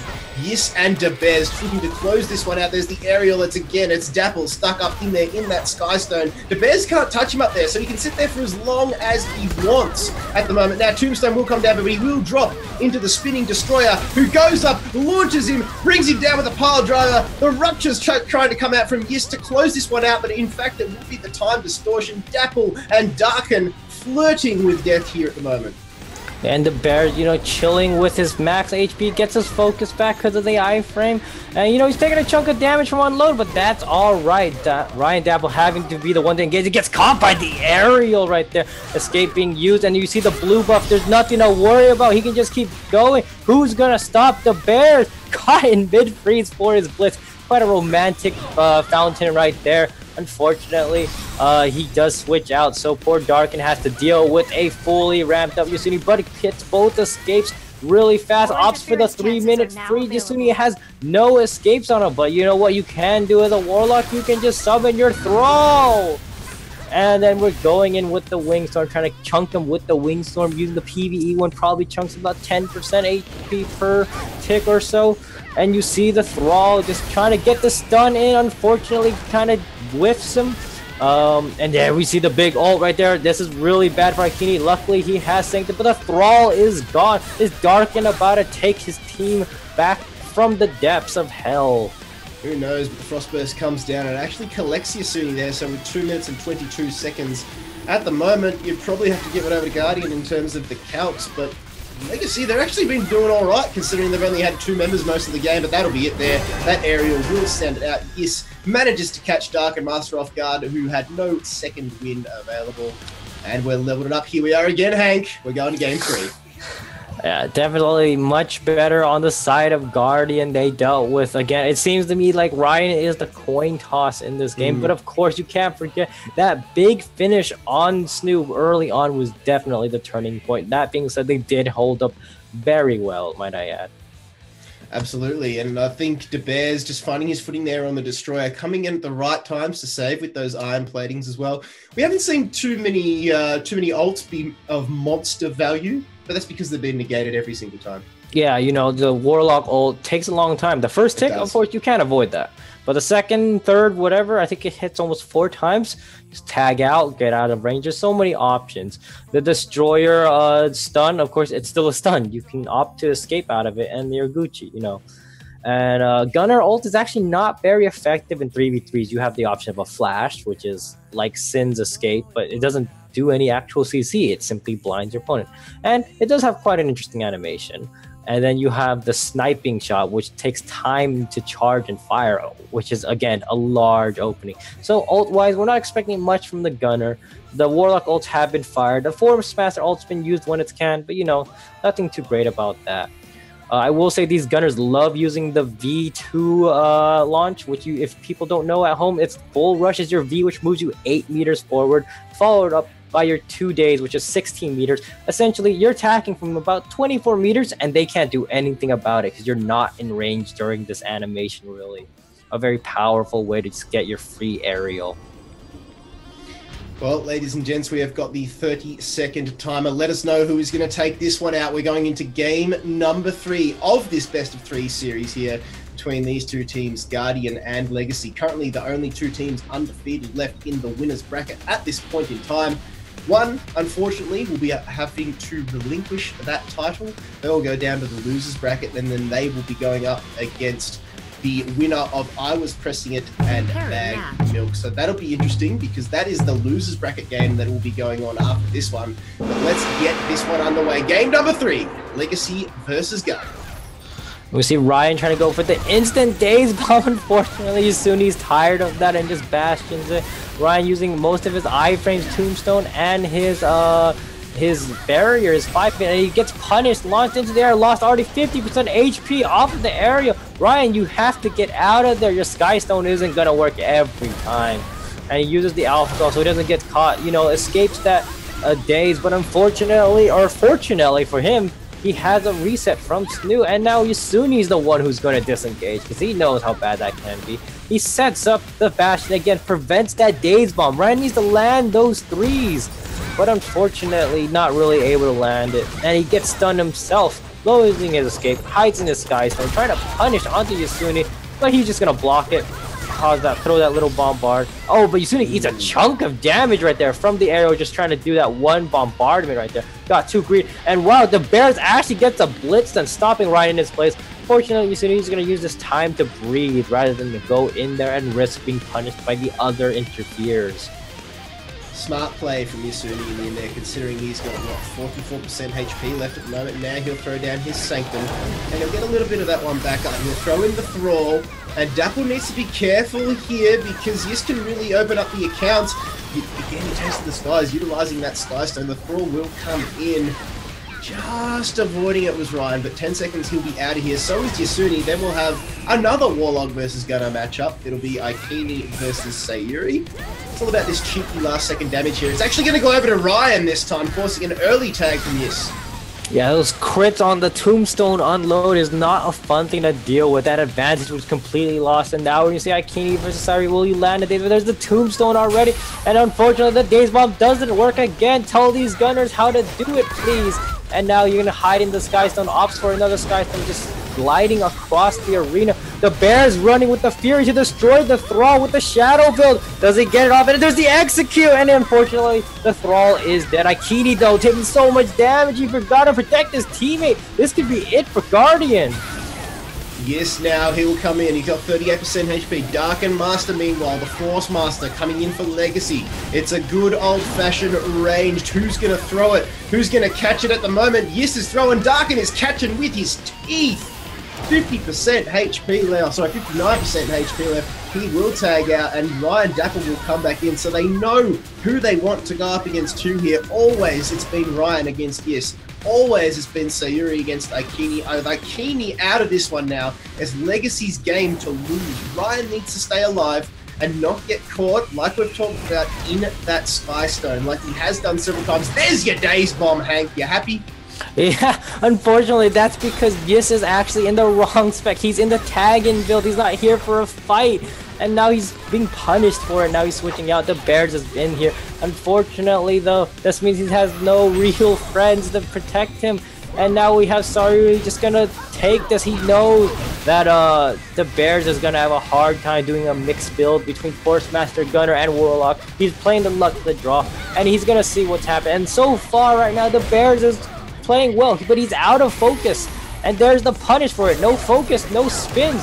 He's using escape and his E. That means the Bears after this has no real escapes. He'll get some cheeky damage. That's it. The Ever Stomp might protect him, but he doesn't get the chase off of his Z-pull. And there's the time distortion. The Bears is in a horrible position now, losing 3 of his important cooldowns, his escapes and his Ember Stomp. He uses the charge for the iframe. Unfortunately, it doesn't quite protect him enough. The C iframe is used and he still is hanging in there. He needs to heal. The Bears is healing. The ult comes in, forcing the switch to Darken Master. Is this the chance, the Bears? Is this your way to turn this game around? Do you have your launch? Yes, you do. And unfortunately, you missed your ram and letting Darken Master escape. He asked us without using the escape version cooldown. The stun on Blitz is great, but now you see Darken Master has his ult. Who cares? We're gonna ram into there, and you use your escape, the Bears. Yes, now, but also Darken Master has, so the escapes are down. Persistence is up in a good 3 seconds here for the Bears. Frost Burst will actually connect onto our Destroyer friend here with 12 seconds till he has to tag out, and then unfortunately he will open it back up to Yasuni, who is on that build that you mentioned. So he is going to struggle against a 3 full-man Legacy lineup. There it is, the Bears. The tag goes in, and now, yes, we need something here. Darken Master already popping the Inferno, trying to make something happen here, but gets caught by the Soul Shackle Imprison combo into the Helix Salvo combo. There's just, it's nasty to see here, but Darken Master is on the receiving end of some pain from Yasuni, but that's what the Warlock does. He'll knock you up when you least expect it, and then you're really going to struggle. The Bears has got himself an ult though, but he is on the bench. Meanwhile, Aikini is forced to watch all the way out from the sidelines. He's died with 2 tag-ins and 1 assist, which could prove extremely costly here. 4 minutes and 30 seconds left, and Darken Master decides to close the gap. He's calling a tag in of his own. It looks as though it's going to be Dapple. Yes, it is, and in comes the Bears with the iron plating, and Darken Master now on the receiving end of damage. It's the tags that are getting it done here. And now definitely we're back to the Warlock mirror here. Unfortunately, the Bears was able to heal back up a good amount. He still has his ult. Sorry, has his ult. Yasuni doesn't have his ult. Ryan has his ult. And here's the ult that I was talking about. He gets pushed out of range, so Yasuni is fine. Ignores it completely. And we have that Sanctum there. We're kind of our cooldowns are a little offset, so that might be different than our Venn diagrams, but still Yasuni does not understand that. Gets the leech Q and launches them. Alright, Darkin using his iframe right there, and he gets a bit of healing too, so he knows how to get in and out. Yes, now 14 seconds until the Bears will come back in, and I have to say Guardian have been doing well here to survive, but there's no escapes, and Yis pretty much gets 100-0, and Ryan Dapple fills him full of lead, pulls through Yis's little body like he's Swiss cheese, and now it's all up to the Bears. What can this man do against 3 from the side of Legacy? Not a whole lot, it seems like. He tries to go in for the smash, has got his double escape available, dust and persistence are up.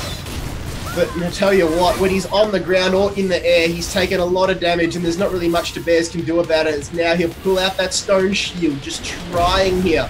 His best bet is to make this one go all the way down to calculations, but even then I think Legacy just may have it. Gets a great knockdown in the end there, within the Sanctum too. And into the blue spin, now into the red spin, Hurricane, Typhoon, call it whichever you want, it's damage, it's good to look at, and now with 7 seconds left, Sayuri will tag out. The Bears is actually surviving pretty well. Yeah, doing pretty well against this battle, but now we're gonna see Ryan is here, and this is not fun for the Destroyer, how much damage Ryan can do. He's just killing in the air, and he's chunking the Bears for a good amount. Luckily, that Stone Shield will give him some chance right there. He uses the iframe in the air. The Bear using his Ram. Fortunately, does get the iframe. Unfortunately, does not get the stun, and he's trying to get out of there. He rolls, he gets knocked down, and there's the ult, stunning Ryan, and is Ryan caught in there? Unfortunately, no, he uses Bull Rush to get out. Both escapes used by Ryan. This is the chance for the Bears, but he has to be careful. He can get canceled. There's the flash. The Bears can't see anything right now, and that's an interesting way to finish the game. Look, last week we talked a little bit about, was it the style? Well, I talked about it with Frozone, you know, was it the style way to finish, or was it the BM way to finish, Hank? Which one was that? You can't really put your finger on that one. It was kind of borderline both. Yeah, I would definitely say that was not, I don't know if it was necessary, but it might have helped. Again, flash you can't see, so you know, and if you can't see, then the gunner can just keep shooting. Or it might have been, you know, his way of doing a BM finish. I don't know. I'm not back there. I'm on this side of the arena. So that will be the game, ladies and gentlemen. So congratulations to Legacy. They will defeat Guardian and progress through, guaranteed a spot tomorrow on Tuesday. Oh, Tuesday for me, Monday for you. So guaranteed. Well done to Legacy and well done to Guardian. They've also guaranteed themselves a spot. It's just a matter of what seeding they're going to get. At the moment, we're going to take a short break, but you can see there in the losers round 4 bracket, you can see Bag Milk going up against I Was Pressing It. The winner of that game, ladies and gents, will be going up against Guardian after the break. So don't go anywhere. We're going to take a very, very short one, and when we get back, we will be rounding out the day here of the North American 3v3 Rumble in the Realm.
Good evening, ladies and gentlemen. Welcome back to the Blade and Soul channel for the Rumble in the Realm. It is the 3v3 incarnation for the North American region, and we are plateauing the day number one. It is the finals time, so we have got our top four, and now we're just going to determine who the exact seeding of those positions. So who is first, second, third, and respectively fourth going into the finals day on Monday. Once again, my name's Kitbox. Thank you so much for coming back, and I'm joined once again by Hank. Hank, we've got our top four. Now we're just going to determine where they fall like a perfect jigsaw. So right now we're gonna up next we're gonna have losers round 4, which will pick, I believe, our 4th and 3rd place seed. Is it? Well, of course, the 3rd place has a chance to become 2nd place, and so on and so forth. Either way, this is gonna be for our bottom seed, and we're gonna work our way up. 3 more matches for the day. What do you think about upcoming? I Was Pressing It versus Bagged Milk. We've actually seen Bagged Milk play, but I don't think we've seen I Was Pressing It play today. We haven't seen I Was Pressing It play so far. We did actually think that they were going to be drawn up against, I believe, Guardian in round number 1 before we did the bracket shuffle. So we were disappointed at that. But regardless, we get to see them now, the likes of Zach and whatnot, going up against Bagged Milk, who I believe we've had on stream previously, and they didn't do too bad. It was a close one. I think that was the one that we said that on paper it looked a lot more of a one-sided affair than it was. So Bagged Milk are contenders. It'll be interesting to see how they go against just the sheer stature of the guys that are on the I Was Pressing It lineup. You got Virus, Birdcock, and Zach. I mean, those are 3 big names individually in their own right. Yeah, definitely. And we do have their announced teams. I Was Pressing It. People have seen them before in Battle Brawl, the Destroyer, Sin, and Warlock. But this time, Zach is opting for his main class of Summoner. So he's having kind of a rivalry here, because you have Zach known for the top Summoner NA versus Oxtress, who's been trying to take that title maybe for a while, and perhaps might have had some back and forths there and here and there. But we will see Zach on the Summoner this time, not Warlock. So we'll see 3 main classes. Unfortunately, you do lose your resets, and you have 2 classes sharing a party iframe. So we don't know how that's going to play. It's going to be the Destroyer, Sin, Summoner of I Was Pressing It going up against the Summoner, Blade Dancer, Gunner of Bagged Milk.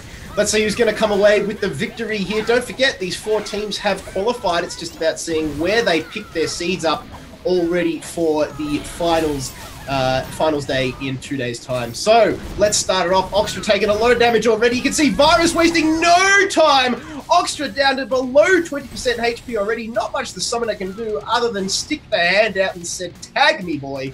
Thank you very much. Virus 2G. Yeah, now we have Poe versus Virus. Virus actually being in a super good position. Sin can do pretty well, except if there's an instant area, then what can anyone really do? But we see Duck using his party iframe, saves his team. He's wearing a little Christmas tie, a little festive for what's going to be happening. Zach is doing so much damage on Poe. Poe trying so hard to get out. Those bees are just constantly berated, hiding in that pedal storm. The cat punishing him so lightly. And we have the lightning draw combo from Satanical on Zach. He lost so much, but Zach is just going to try to heal back up as summoners do. Switch again for Duck Balls. Here we go. The Christmas hat himself. Yeah, the Christmas hat, not a Christmas hat, the OG Christmas hat. Not really much Santa's going to be able to do down there, while Pohan is just sitting up there in that Skystone. Actually brings him down and forces out the escape, and Pohan, after he throws everything out, gets too close and says, "I'm out."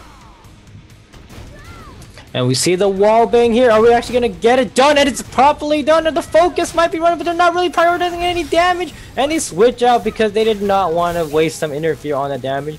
Virus is in there. Catches Satanical. The escape is used from the lightning rod. And Virus is very safe right now. Getting that full combo in. Gets knocked in by the E, but still in stealth. So they can't even see that they caught him.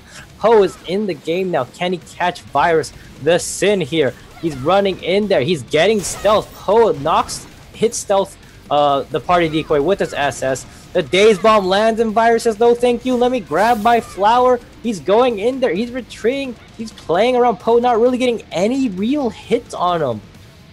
And we see that Poe is just going to hide in his Skystone range. Virus can just heal in the background. His flower will be up in 15 seconds. Poe has all of his cooldowns and has not really used much except Tombstone. And we see that Poe again just trying to deal with this Sin. You know, even if you can see him, he still has that one evasion ability. The unload gets maybe a tick, but that's it. Poe gets the Daze Bomb, and the flower is already back, though. Poe retreats. And he's going for the cheeky V2, but it doesn't work. And he's up in the Skystone, and Virus does not care. He gets him with the knockdown off of the air. And again, Poe uses his escape, using his Skystone, uses Tombstone, uses F-roll. What do you have here? Just a hook, and you get tap swapped, and unfortunately, still not connecting. And this might be it for Poe, eating a chunk of damage down to 25, 26, and dropping even lower. The Bombard is just too strong, but I tell you what, the tag-in has brought this one back. Satirical has actually come back in here and dealt a lot of damage to Virus, who now will mandatory tag out. But I tell you what, Virus, or the god that he is, just let that slip a little bit there, took a fair bit of damage. Oxtra now comes back in, and well, as is the way at this high level, as soon as you come back in, you get punished because you get caught napping. There's that split second where you can't really do much. Now it'll be Zac versus Oxtra, a good old summoner versus summoner, and if I know Zac, he'll be wanting to win that more than this tournament himself. Now the tag goes out, Satanical comes back in, up against Zac, who tags out for Duckball, so it's going to be Destroyer up against the BD. It'll be a good Heavenly Dance into the Ascend, but here comes the assist now. The Summoner damage into the air. The Bs from both of these guys have been fantastic. Now, Satanical, blink and you'll miss it. The damage was done, then it gets recuperated back up again. Now, it's Duckball's turn to open up the account. Straight into the red spin. The Wallbang is going to get the win! Woo! And there we go, ladies and gentlemen. That's how you do a Destroyer Wallbang. We're still in a good spot. All we lost so far was probably just Zac's cat. And here we have Poe trying to just strafe around. Duck is like, no thank you, I know how to deal with that Skystone. Poe actually being punished for using his iframes here because he's not able to escape properly. Here it is in the Skystone again, but Duck just does not care. The V is unable to daze, and we see the ult stun breaking the alpha call stun, the daze, the ram, the RMB, the mighty cleave, the bombard. There's so much damage, and we have Oxtrix by himself. I don't think he has a cat either. Well, good luck there, friend. And here's the wallbang finish without the actual assist. I tell you what, bag milk, that made him look like bad milk in the end there. I tell you what, the way that BM they were on the back foot so much, I kind of feel for them in the end there because they played that game to perfection up until the last 30 seconds to 1 minute. When you let Duck Balls loose like a bull at a red rag, he went absolutely ham. There was no stopping that wallbang. At the end, he rounded it out with another wallbang. Didn't have to at the end there, but I was pressing it. I just a class above here at the moment. Virus himself is insane. Like the way that he played that game against two, not one, but two opponents that tagged out because I can't deal with Virus's damage. And he was just like, you know what? I'll take a little bit as I go out. My job here is done. Didn't have to come back in at all. I think he came in on 1 or 2 assists, but that was it. He did his job, and then he got to sit back, kick his feet up, and watch. That was great play. Yeah, Virus playing phenomenally. He probably has a good amount of sparring experience for this class. Again, Zac being a summoner, Virus can just simply spar, and Duck actually opts to play a gunner himself, and Virus himself actually taking leaderboards with his own gunner. He knows how to play, even if you can see the Sin. If you use that one charge skill, which gives you that one evasion, you can punish. And unfortunately, it seems only Satanical was really the one to hurt Virus, that lightning draw combo. That's how they got him, and they just have to do a little bit more than that. Poe himself, my only comment is he has to stop relying so much on the Skystone iframe. He stays in the air just a little too much. You have a short frame of you get a short iframe after Skystone. It's not going to last forever. That's right. We saw Ryan Dapple do that as well, but he stayed even a little bit longer. Regardless, Poe is here, Ryan's not. And this is what it's his game. He needs to dictate it here at the moment. Does he need to stay up more? Does he need to come down? But when you've got a Destroyer on the ground, I think you kind of want to be staying up there as much as you can. Now, there's Tombstone coming down, floating from said Skystone, but it's not going to really pay off because Virus is throwing down these mines, just waiting for Poe to drop down. He'll sit in stealth. Finally, he gets the spinal tap off and a little bit of damage onto Poe. So Virus not starting this one as explosive as he has done in the previous round that we saw, but still on top here. Poe will sit back, recuperate as much as he can. Virus will throw down his Lotus. So keep your eye on that one. Skystar now again from Poe. This seems to be the bread and butter way for the Gunners at the moment to go about their game.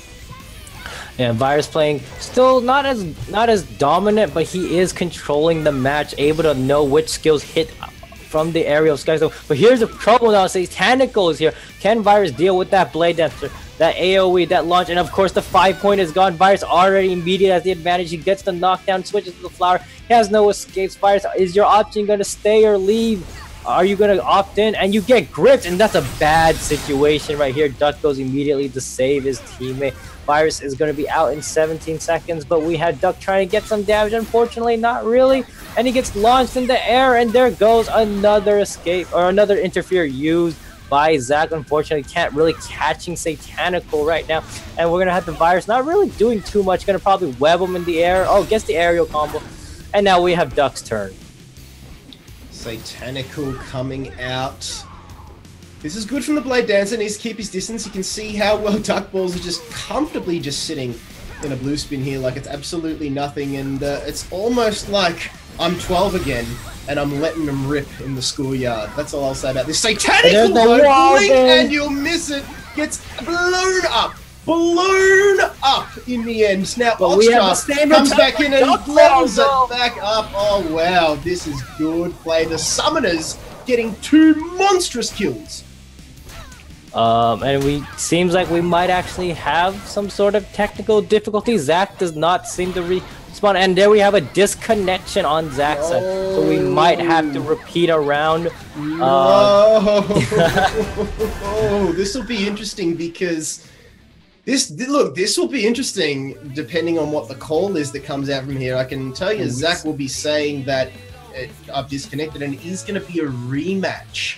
Yeah, which is interesting because Hank, that was a cracker. That was one hell of a game, and it was anybody's game in the end. There, you could see the Summoner coming in, getting the cheeky kill, and then it happening again on the opposite side, and we were at 2 apiece. And I suppose it's a right call in the end because it was even. It was basically anybody's game. No one really had the advantage in the end there, so the right call was made in the end, but anticlimactic. Yeah, it's very strange, but I mean, you could notice something was wrong when Duck got caught, and you see Zach didn't tag in to save his teammate. And then you see Zach actually stand still while Oxtress just kind of, anti-cancels on him. It's like, oh, he's not moving. Wait, he's not moving. And of course, when he's at 30% and all of a sudden he just disappears for Arena, that's kind of the key that, hey, you've been disconnected. Unfortunately. But we did see that beautiful wall bang where you drag as a destroyer. It doesn't matter where you are, as long as you're along the wall, face the wall, press that red spin. Who can stop you? Who can stop you? No one. That's why it's one of the most deadly mechanics in the game. You got that wall bang, and you're food. You are food from there. You're getting put through the grinder. You'll be made into burgers and served up at your local cafeteria. There's not really much you can do about it, rather than avoid the situation to begin with. Hey, that's what I will say. Is you can avoid the situation. So that is what players just need to take into account, especially when you're going up against the likes of the Destroyer. But ladies and gents, while we remake the game, we have got a link underneath my picture there. You can see a link. Make sure you type it into your browser, case sensitive. And what that will do is that will enter you into the draw to win a Scarlet Bird costume, thanks to everybody here at NCSoft, which will be drawn on Wednesday. So if all the good esports that was coming your way wasn't enough, how about a free costume? Just to sweeten the deal. Yeah, grab them while you you grab your entry chance while you still can. Those outfits look great. But moreover, while we're waiting for Zach to come, let's just talk about what really happened there. On the side of Bagged Milk, they switched their initial start. They had Oxtress try their first lead, and Virus just danced all over him. All right, we're gonna have Poe, and luckily though, Poe was actually able to get a pretty early catch. And from that, he may not have gotten all that damage, but at least he wasn't completely one-sidedly bombarded. And then even then, they do have the response for that wallbang. We'll see that Poe actually tagged in early for the Destroyer wallbang, and he actually got out of it. You know, he was actually launched to the side. Unfortunately, though, a gunner does not have a party iframe, and it should have been Oxtrist who should have done that. I mean, once again, you know, you just have to be very careful, and you see also Zach's playing phenomenally too for his summoner. You know, he's really comfortable in this element. No worries about, oh, am I a warlock or I'm a summoner? I know where exactly I belong. Although both last official round, mind you, both cats were destroyed.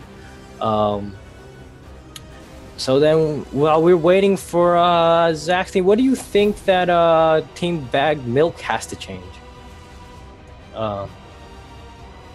Kitbox?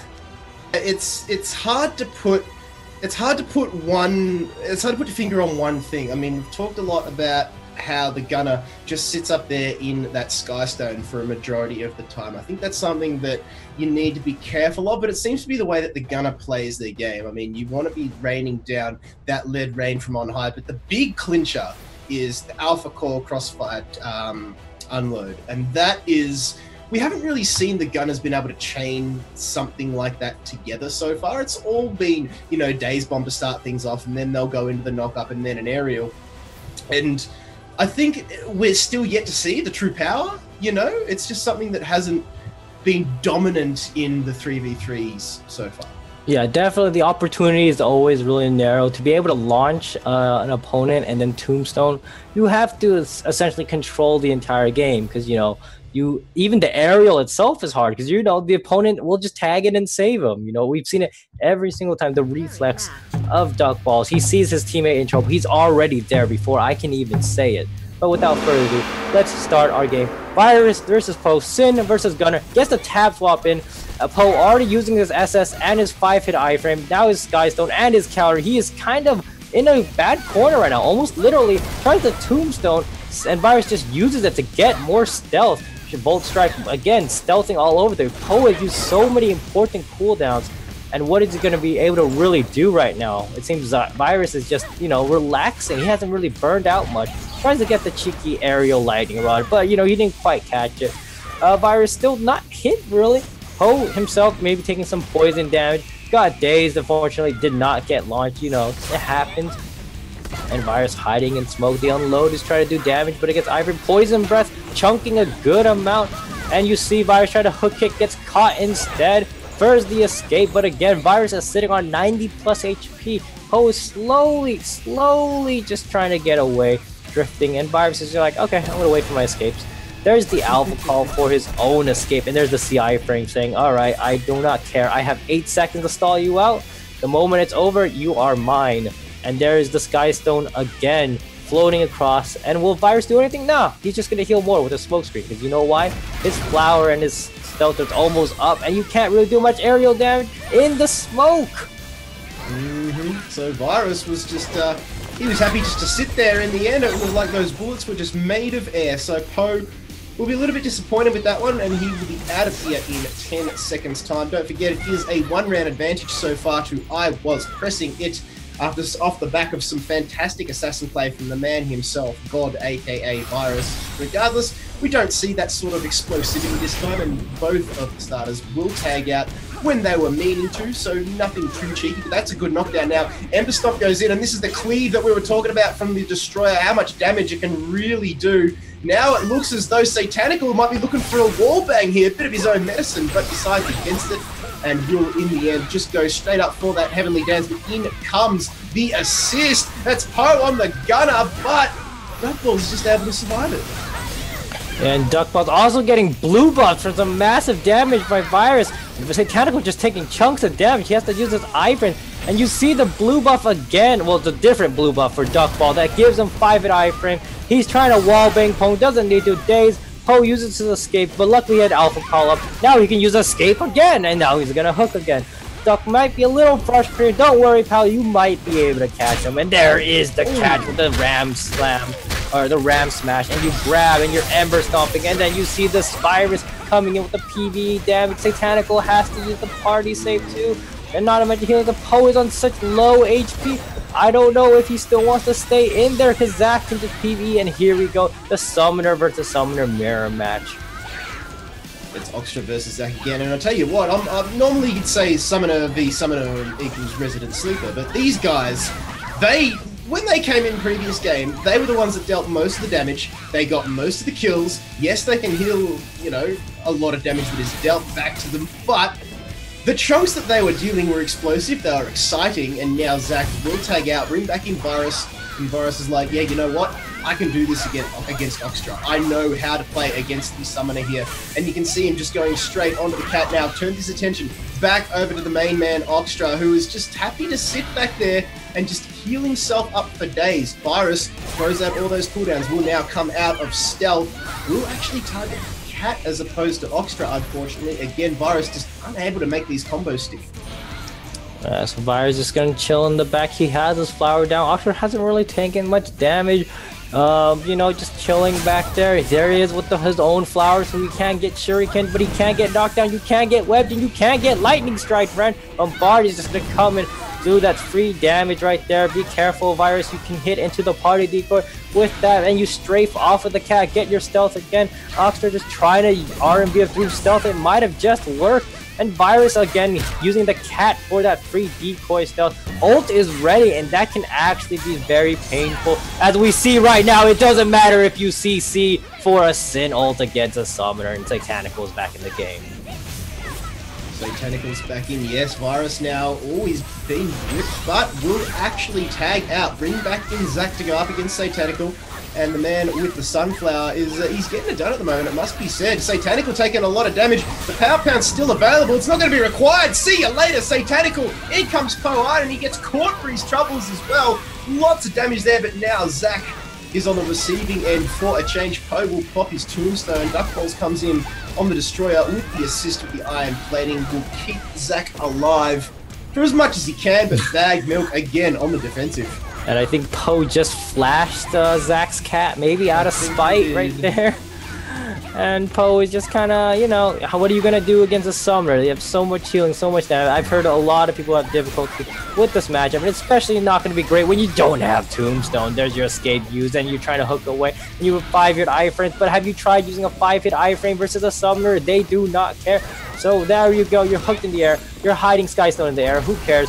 You hit the Daze Bomb, luckily, but you won't get the aerial off, and you've been guard broken with a knockdown, followed by a Thorns right now, followed by the Hammer, followed by the Power Bounce! There is no escape for Poe in that situation. Well, if anybody knows how to Summoner, it is Zac, and I'll tell you what, that was textbook Summoner play there. In comes Virus now to level it up, well into trying to round it out regardless. He lands the Poison Breath, lands the Bombard, lands the Lightning Strike. One more decent hit will send Oxtra packing.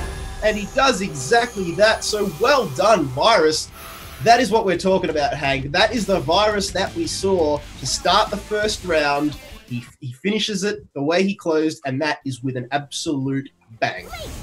Yeah, definitely. You know, you have your star players, and in this case, it's kind of difficult to call it for Guardian. You have an all-star team, but you definitely do have your lead. Virus might not be their only ace, but he's definitely the good advantage. You know, you can burn so many cooldowns, and especially when, again, Gunners are so good, but what is their weakness? When you don't, their cooldowns are very long. You can't play the long game. Sin, on the other hand, they have fairly low cooldowns. Their longest cooldown in terms of a stun is about 30 seconds or 36 seconds. Virtually all of their dazes are 18 seconds. There's so much CC. And not to mention the power of a web, 2 escapes.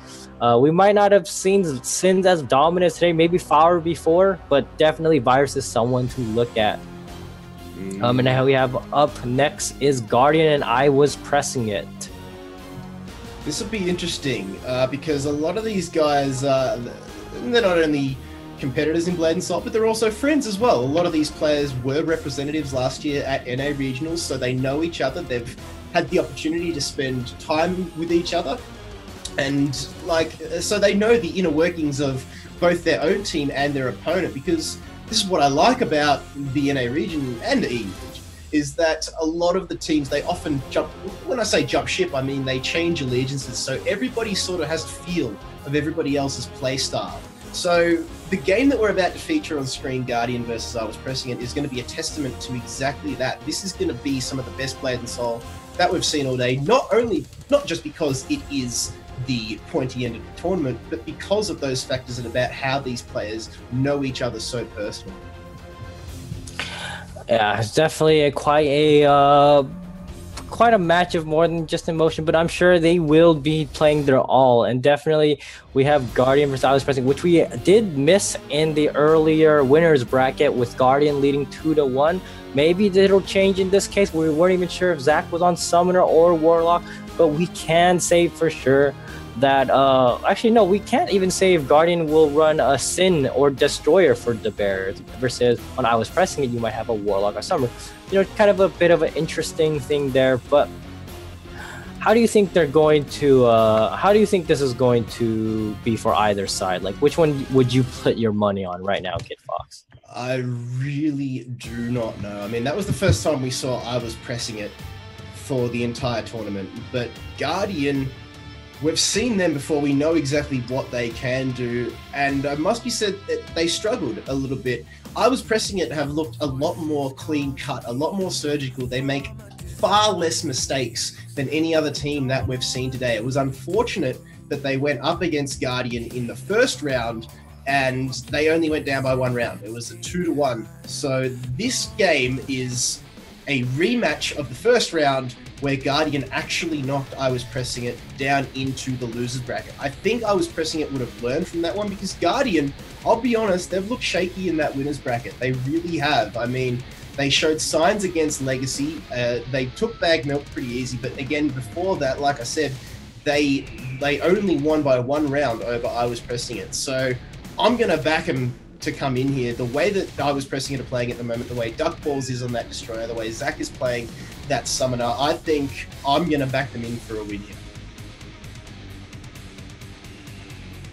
You are muted, Hank. Sorry about that. And once again, we do actually have our lineup on Guardian. We have Yasuni on Warlock, Aikini the Gunner, the Bears running that Destroyer, but on I Was Pressing It, Duck Balls once again on Destroyer, Virus on Sin, but Zach going on the Warlock.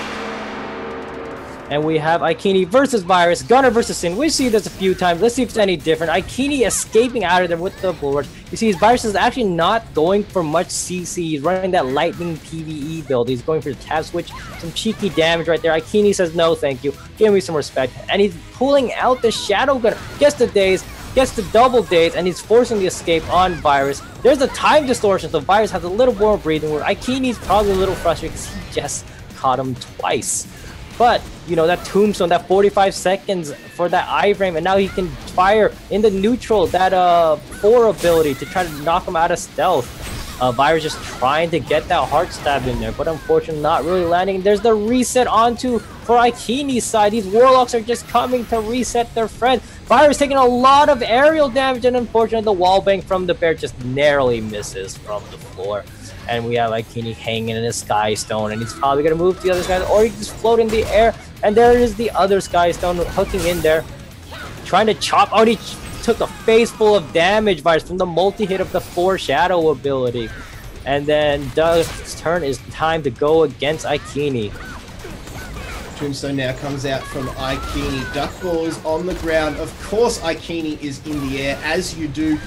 And I believe he's put out the Shadow. Yeah, so that's very interesting. Regardless, Aikini again now, he's up in the air, gets pile driven by Duck Balls into the ground. 15 seconds before Aikini will tag out, and we'll see Yis come into play. Duck Balls is still looking pretty on that timer though. He's got 1 minute and 12 seconds before he has to get back to the bench. But this will be the end for Aikini as the Iron Plating comes in just to save Duck Balls for the tag out. But here comes Yis and brings out that floor to play. Let's see if he can actually get the gravity well onto him. He can. That's big, but the knockup from Duck Balls is good. But Thrall again, just countering any plays that come out here. The assist will actually come in here from the side of Guardian, and that will just assist keeping Yasuni alive. Duck Ball's now on the receiving end of a lot of damage. There's nothing he can do about it except for tag out. He has to in the end. He'll bring in Zach to come play on his Warlock. And they traded the Thrall for Duck's HP, but now Yasune's in a bad situation because he used almost all of his resources to try to get Duck. Aikini is back to return versus Zac right there. Zac is on his Warlock, and he hasn't really used many. He still has Leech and his escapes, and I believe Time Distortion should be back. Aikini's also chilling with most of his HP and most of his cooldown. Skystone is prepped for whatever type of maneuverism, and you see the stun actually misses, and the Daze Bomb land, no aerial caught, and you see the Moonshine used instead of aerial, unfortunately. And we see the Undertaker shot trying to break the Bastion, and the stun gets on Aikini, and he just pulls back, and here's the reset from Yasune again. And once again, we have a clean state with Aikini now at 100% HP. The Undertaker shot trying to just chunk free damage right there. And you see that the aerial almost caught him. And we're switching out. We see I was pressing on such low HP right now. From Aikini, just constantly Undertaker firing from. And those few aerial damages from both Yas and Aikini are just accumulating in the end. You can still see the power that the Gunner has, being able just to hook himself all over the map. Having a look at the way Virus is playing this one, he's more than happy just to sit back in his own smoke and just inhale deeply. The Lotus of Escape is down, but he needs to create a little bit more distance for that, and Virus needs to be careful because in comes the Gunner, Aikini, dealing so much damage, and he just manages to survive there.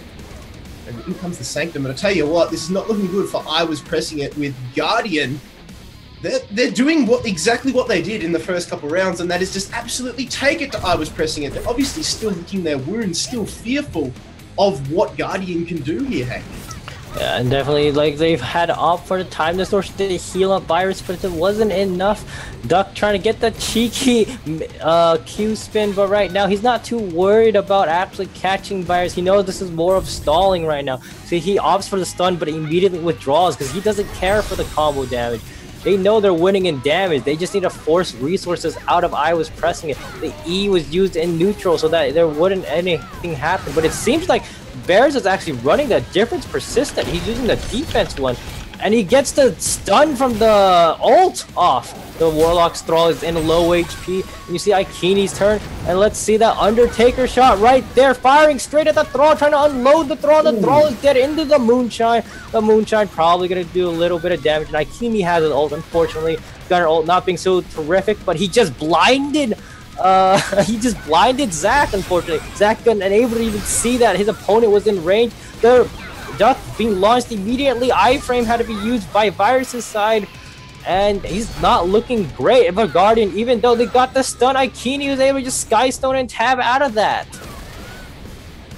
Yep, Duck Balls now, and the rest of I Was Pressing It are looking pretty nasty here in terms of HP, all below 30 at the moment. 4 minutes and 30 seconds left on the clock here, and well, Yis comes back in and gets a decent block off. It's going to be an old Warlock v Warlock mirror match here at 4.5 minutes, and the assist will actually be called in by the side of I Was Pressing It, just trying to deal with Yasune, who is too strong here on the Warlock. Oh, the Tether Blade just missing there in the end. The Thralls will come in, and at the moment, it is an absolute fiesta as Yis, through all of those lights, manages to get the kill onto Zac. We see they're wasting quite a good amount of resources on Yasune. His Thrall seems to scare them more than himself. And we see Virus is in the wrong build. He has blue buff spec, and there's the wall bang, so it doesn't even matter. But lucky for Virus, there's no tagging from the teammates still. That is the escape. And the fact that Aerial Mine was thrown means Bears is going to notice, hey, my Virus companion, my Sin friend, you are in the wrong specs. I will catch you as soon as the stealth ends, maybe, probably, most likely, maybe. Okay, and then Virus, you know, withdrawing pretty safe, you know, his ad is extended, gets the tab switch, pokes him once, there's the blue buff, and we're gonna see if Bears can actually catch Virus here. This could be it. And there it is with the guard break knee, and it should be over for Virus with no friends. And there it is, Duck actually returning the wall bang from the other side from that interfere. Holy, Virus should have his escape backup and his rolls. He throws the cheeky bomb, but Bears is just going to heal up and wait. More interference chances are now available. Virus is still in this for some reason, and 14% HP, just trying to deal with this ridiculous red spin into the wall.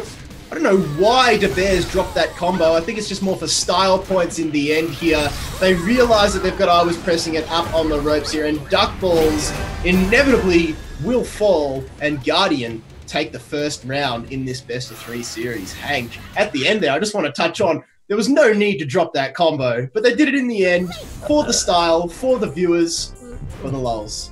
I mean, you said maybe just, you know, someone was lagging. There was a ping spike. It was unintentional, you know. But more likely, you know, that was a pretty impressive moment on Guardian side, you know, playing that triple range comp. And Aikini just showing that Shadow Gunner is very, very sustainable, you know. There's none of that big burst damage. There's none of that tombstone, like a ridiculous aerial. But Shadow Gunner, their 4 ability, instead of Crossfire, it's called Undertaker. It's that big purple just like cannon that just fires. And you can knock Sins out of it. You can break iframes with it. And you can hit a Thrall with it and it'll probably hurt a lot.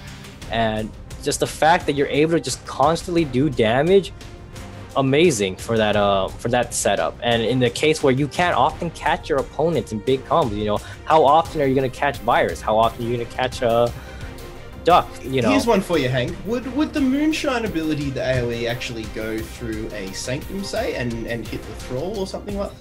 Yeah, so Moonshine is just essentially what it looks like, a pool on the floor. Damage-wise, however, Aikini isn't using the damage version of Moonshine.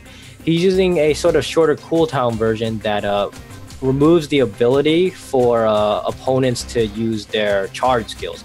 Essentially, if you were playing a Destroyer, you can't ram or jump onto your opponent because of that Moonshine. And because of that, it also slows down the opponent. That's what's so great about it. You're sanctuming the Warlock, you can make so much space, you know? The damage is negligible at that point. It's more that's why we're seeing the Shadow Gunner often be tagged in whenever the Destroyer's out, because the Destroyer himself is extremely slow and cumbersome. You combine that with the Shadow Gunner with that Moonshine, and he's basically going to be like running through a tar pit in the end. So we're just getting the whispers coming across to us now that Virus is actually swapping off Assassin to Gunner. So that'll be interesting. We've got a few more Gunners making their mark on the competition, Hank. Yeah, Virus on Gunner, again, most people don't know he does very well. I think I've seen him once or twice on ladder as the actual rank 1 Gunner. Not saying he was permanently up there, but he has reached that title a few times in the previous, or I suppose this season. So again, not exactly a force to reckon with. So we're going to see the Gunner, Destroyer, and Summoner comp, which is actually fairly interesting in this case because Destroyer's wallbang is going to be as impressive. The problem with the Destroyer wallbang working with Sin is, you know, the Sin has to kind of have blue buff. But without blue buff, a Gunner can almost do the same amount of damage in that wallbang. So maybe that's what we're expecting. Or perhaps maybe Virus was just getting frustrated. He wasn't able to really optimize well against his opponents in this case, and he wanted to try something different. Regardless, it's an interesting pace. We haven't really seen anyone switch classes mid-match. Usually from the first round to the last round, that is the class you've stuck with. Usually it is. So, and look, I suppose it's a double-edged sword when you want to change a class midway through your composition, through the competition, and midway through a round. I mean, you've thrown all your eggs into this basket of, yes, we're going to run this 3v3 composition with this class. Yes, we might have the card up our sleeve to be able to switch, but that just might mean that we might not be as adept on, say, 2 separate game styles than it would be as opposed to if you just practice the 1, so to speak. So it'll be interesting to see how we go with Virus now switching it off. And I believe, yes, it is going to be Virus onto that Gunner, but Aikini will be starting things off for Guardian on the Gunner of his own up against the Summoner, Zach.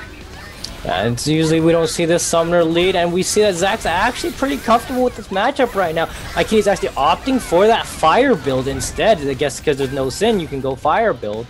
And, you know, they're kind of trading it evenly, although Warlock kind of makes everything done in the past few seconds redundant. We see the Daze Bomb working, and we see the Unload going through that Petal Storm as it is not considered a projectile. Zach just taking a few bits of damage, and again, he's down to 50%, but that's okay, because you have the Guardian of, you know, the other team, Duck, which isn't from Guardian. Anyways, Aikini, you know, actually chunking Zach immensely, and now we have our Gunner mirror matchup. We see both of them running Fire build. Bears is actually opting to switch against Fires. Again, this is the dangerous point. Bears being the only one with a party iframe on the team. So the Bears and Virus just duking it out here at the moment. You can see Virus utilizing that Sky Stone rather, to perfection here, not staying up there too long. That's just his experience as a player. We know Virus for being a fantastic assassin, and often we would see some gunner mains stay in that Sky Stone just way too often. Virus, even though he might not be a gunner main, definitely knows the timing and the windows that he should and should not stay and hang around. So smart play from that man there, as there's just a little bit of a lull going off across here at the moment. The Bears, that's the unload! Huge damage coming out there from Virus onto the Bears, who just did not know what hit him. Yeah, that cheeky V2 launch right there. And of course, the Bears, again, does not have a party protection. You have to protect the only person. And we have right now, it's Virus versus Yasuni. But this time, Yasuni has not really faced Virus on a gunner for the competition. We'll see how this goes right now. Virus, you know, just kind of chilling back. Yasuni getting a good amount of catches right now with the launches. And this could be it for Virus. Lucky for him, there's a pedal sword and the stealth save. And this could be the changing moment. Yasuni does not have his thrall anymore, as it just expires. And you see that you see Duck just trying to get the wallbang, but unfortunately that's not gonna work. So we're gonna keep Duck into the game this time, and we're going against Yasuni right now. Knowing Duck, he probably is very comfortable with this matchup. Unfortunately, he's not expecting probably the best setup. Now they switch, and now we have Aikini on his gunner. And we have Duck just hiding in his Ember Stomp. This might not be a great thing for him to have, as we've seen the unload damage. And that Ram Smash, unfortunately, did not go through, but he did blow and escape right there. Duck balls now. That'll be persistence that is being used as well. Aikini will go straight to the skies again and just continue to rain down some sweet, sweet metallic death on top of Duck balls there, the big, bulky destroyer. We mentioned Aikini actually switched off the shadow now, and he has pulled out the fire. And you can see that in the way that he's playing here, just opening up the accounts. But wow, in comes Virus on the cheeky assist there, while Duck Balls was caught mid-combo. In came Virus for some free damage onto Aikini while his back was turned. So smart play there. 57 seconds before he gets his mandatory tag out. But you can already see the doom and gloom already here from Zach, who comes in on the tag for Duck Balls. Takes a fair bit of damage, but is able to deal it out to Aikini. Needs to be careful, though, because even though the summoner can recoup a lot of HP, you've got Yis and you've got Aikini, and then you've even got the Bears. There's a 3 massive monster damage dealers on the side of Guardian. And we have Yasuni versus Zach right here. Zach is actually into his bees build. I'm not sure he wants that against the Warlock. And he jumped out of his pedal storm. Unfortunately, that'll cause his death, because you can get aerialed and you can get finished from there. Maybe he should have stayed in his projectile protection. Virus just trying to do his best. But you know, Alpha Call doesn't matter if you're in the air, friend. And the ult from Yasuni gets canceled by Duck Balls. Luckily, at the very last second, we're switching into the Bears going in versus Virus. Bears actually kind of low on HP, but he has 2 assists, 2 friends right there. Use the shield for a little bit of healing and iframe. And now he's just chasing. There's the wall bang onto Duck, and that's a very large punishable thing. Death by Tombstone right there. Death by Tombstone, death by wallbang, death by inanimate object. It's always going to be nasty. And speaking of death, it is Virus who falls to the Bears. It is Guardian who walk away with the victory. They will take seed number 2. Hank, my man, it's been a wild ride, but I believe that is all for today, because that is our top 4. That is our seeds. Legacy number 1, Guardian number 2. I was pressing it number 3, Bagged Milk number 4. They are your representatives for the NA 3v3 Rumble in the Realm finals. Yeah. Round of applause. Round of applause, ladies and gents. Hank seems to be popping off there, as you can see. He's extremely excited. Resident Hank, everybody. But ladies and gents, one more time, we have been giving away the Scarlet Bird, or your chance to win the Scarlet Bird costume thanks to NCSoft. So one more time for the final time of the broadcast for today, we've got that code at the bottom of the screen. The link at the bottom of the screen. Make sure you type that into your web browser. It is case sensitive. There is also a different one every single day. So if you've entered over the past couple of days in the 1v1s, do not stress. This is a new one, 3v3, a fresh entry and a fresh crack at that Scarlet Bird costume. Hank, you got any final words for our viewers today? I believe tomorrow, though, we have another tournament. I won't personally be there. You will, right? Tomorrow, it's actually 2 days. Today for you. 2 days time for me, but for tomorrow for you guys, I believe. There is the EU. The EU 3v3 is just getting a little bit greedy here, thinking it was all about NA. Sorry, there is, of course, the European 3v3s that are going on tomorrow. So make sure, ladies and gents, that you hang around for that one, because that one is going to be absolutely awesome. I'm just going to have a quick look and see who the casters are for that one. It is going to be the OG crew of Brunch and Barney, so you definitely don't want to be missing that one. That is for EU's 3v3s. They will also be doing EU's 3v3 final, which is coming up at, I believe, 9 a.m. PDT on the Monday for everybody in North America. And then following that broadcast at 3 p.m, there is the North American 3v3 final. So once again, if you haven't done so already, make sure you're following Blade and Soul up there in the top right-hand corner of your screen if you're watching it on Twitch. And if you're watching it, whatever platform you're on, make sure you're clicking the relevant follow, like, subscribe button, whatever it is. Show your support, because that's all it takes. Hank, you don't have to pay any money. It's all as simple as clicking that like button, because that does wonders. And thank you again for anyone who stayed by here. Thank you, Kit, for being the best. Everyone who worked behind the scenes for this amazing tournament. I hope I can see everyone again for my Monday. I believe that's your Tuesday. Yes, it is. My Tuesday, my friend. It's gonna go off like crackers on the 4th of July. And if you haven't done so, make sure you keep up to date with all of the Blade and Soul esports news at esports.bladeandsoul.com. That's for all the esports news. For all non-esports news, the regular Blade and Soul website will do just fine. So on behalf of myself, Kit Fox, behalf of the crew here at NCSoft, my co-caster Hank, and a special shout out to all of the Legion guys that have done a great job of admitting this tournament, corralling all the players and feeding information to the production crew. Hats off to those guys, hats off to the crew, and of course, thank you so much for being here, ladies and gentlemen, you guys, the viewers. Hope to see you here tomorrow for the 3v3s and on Monday for the finals. This is the Blade and Soul Rumble in the Realm.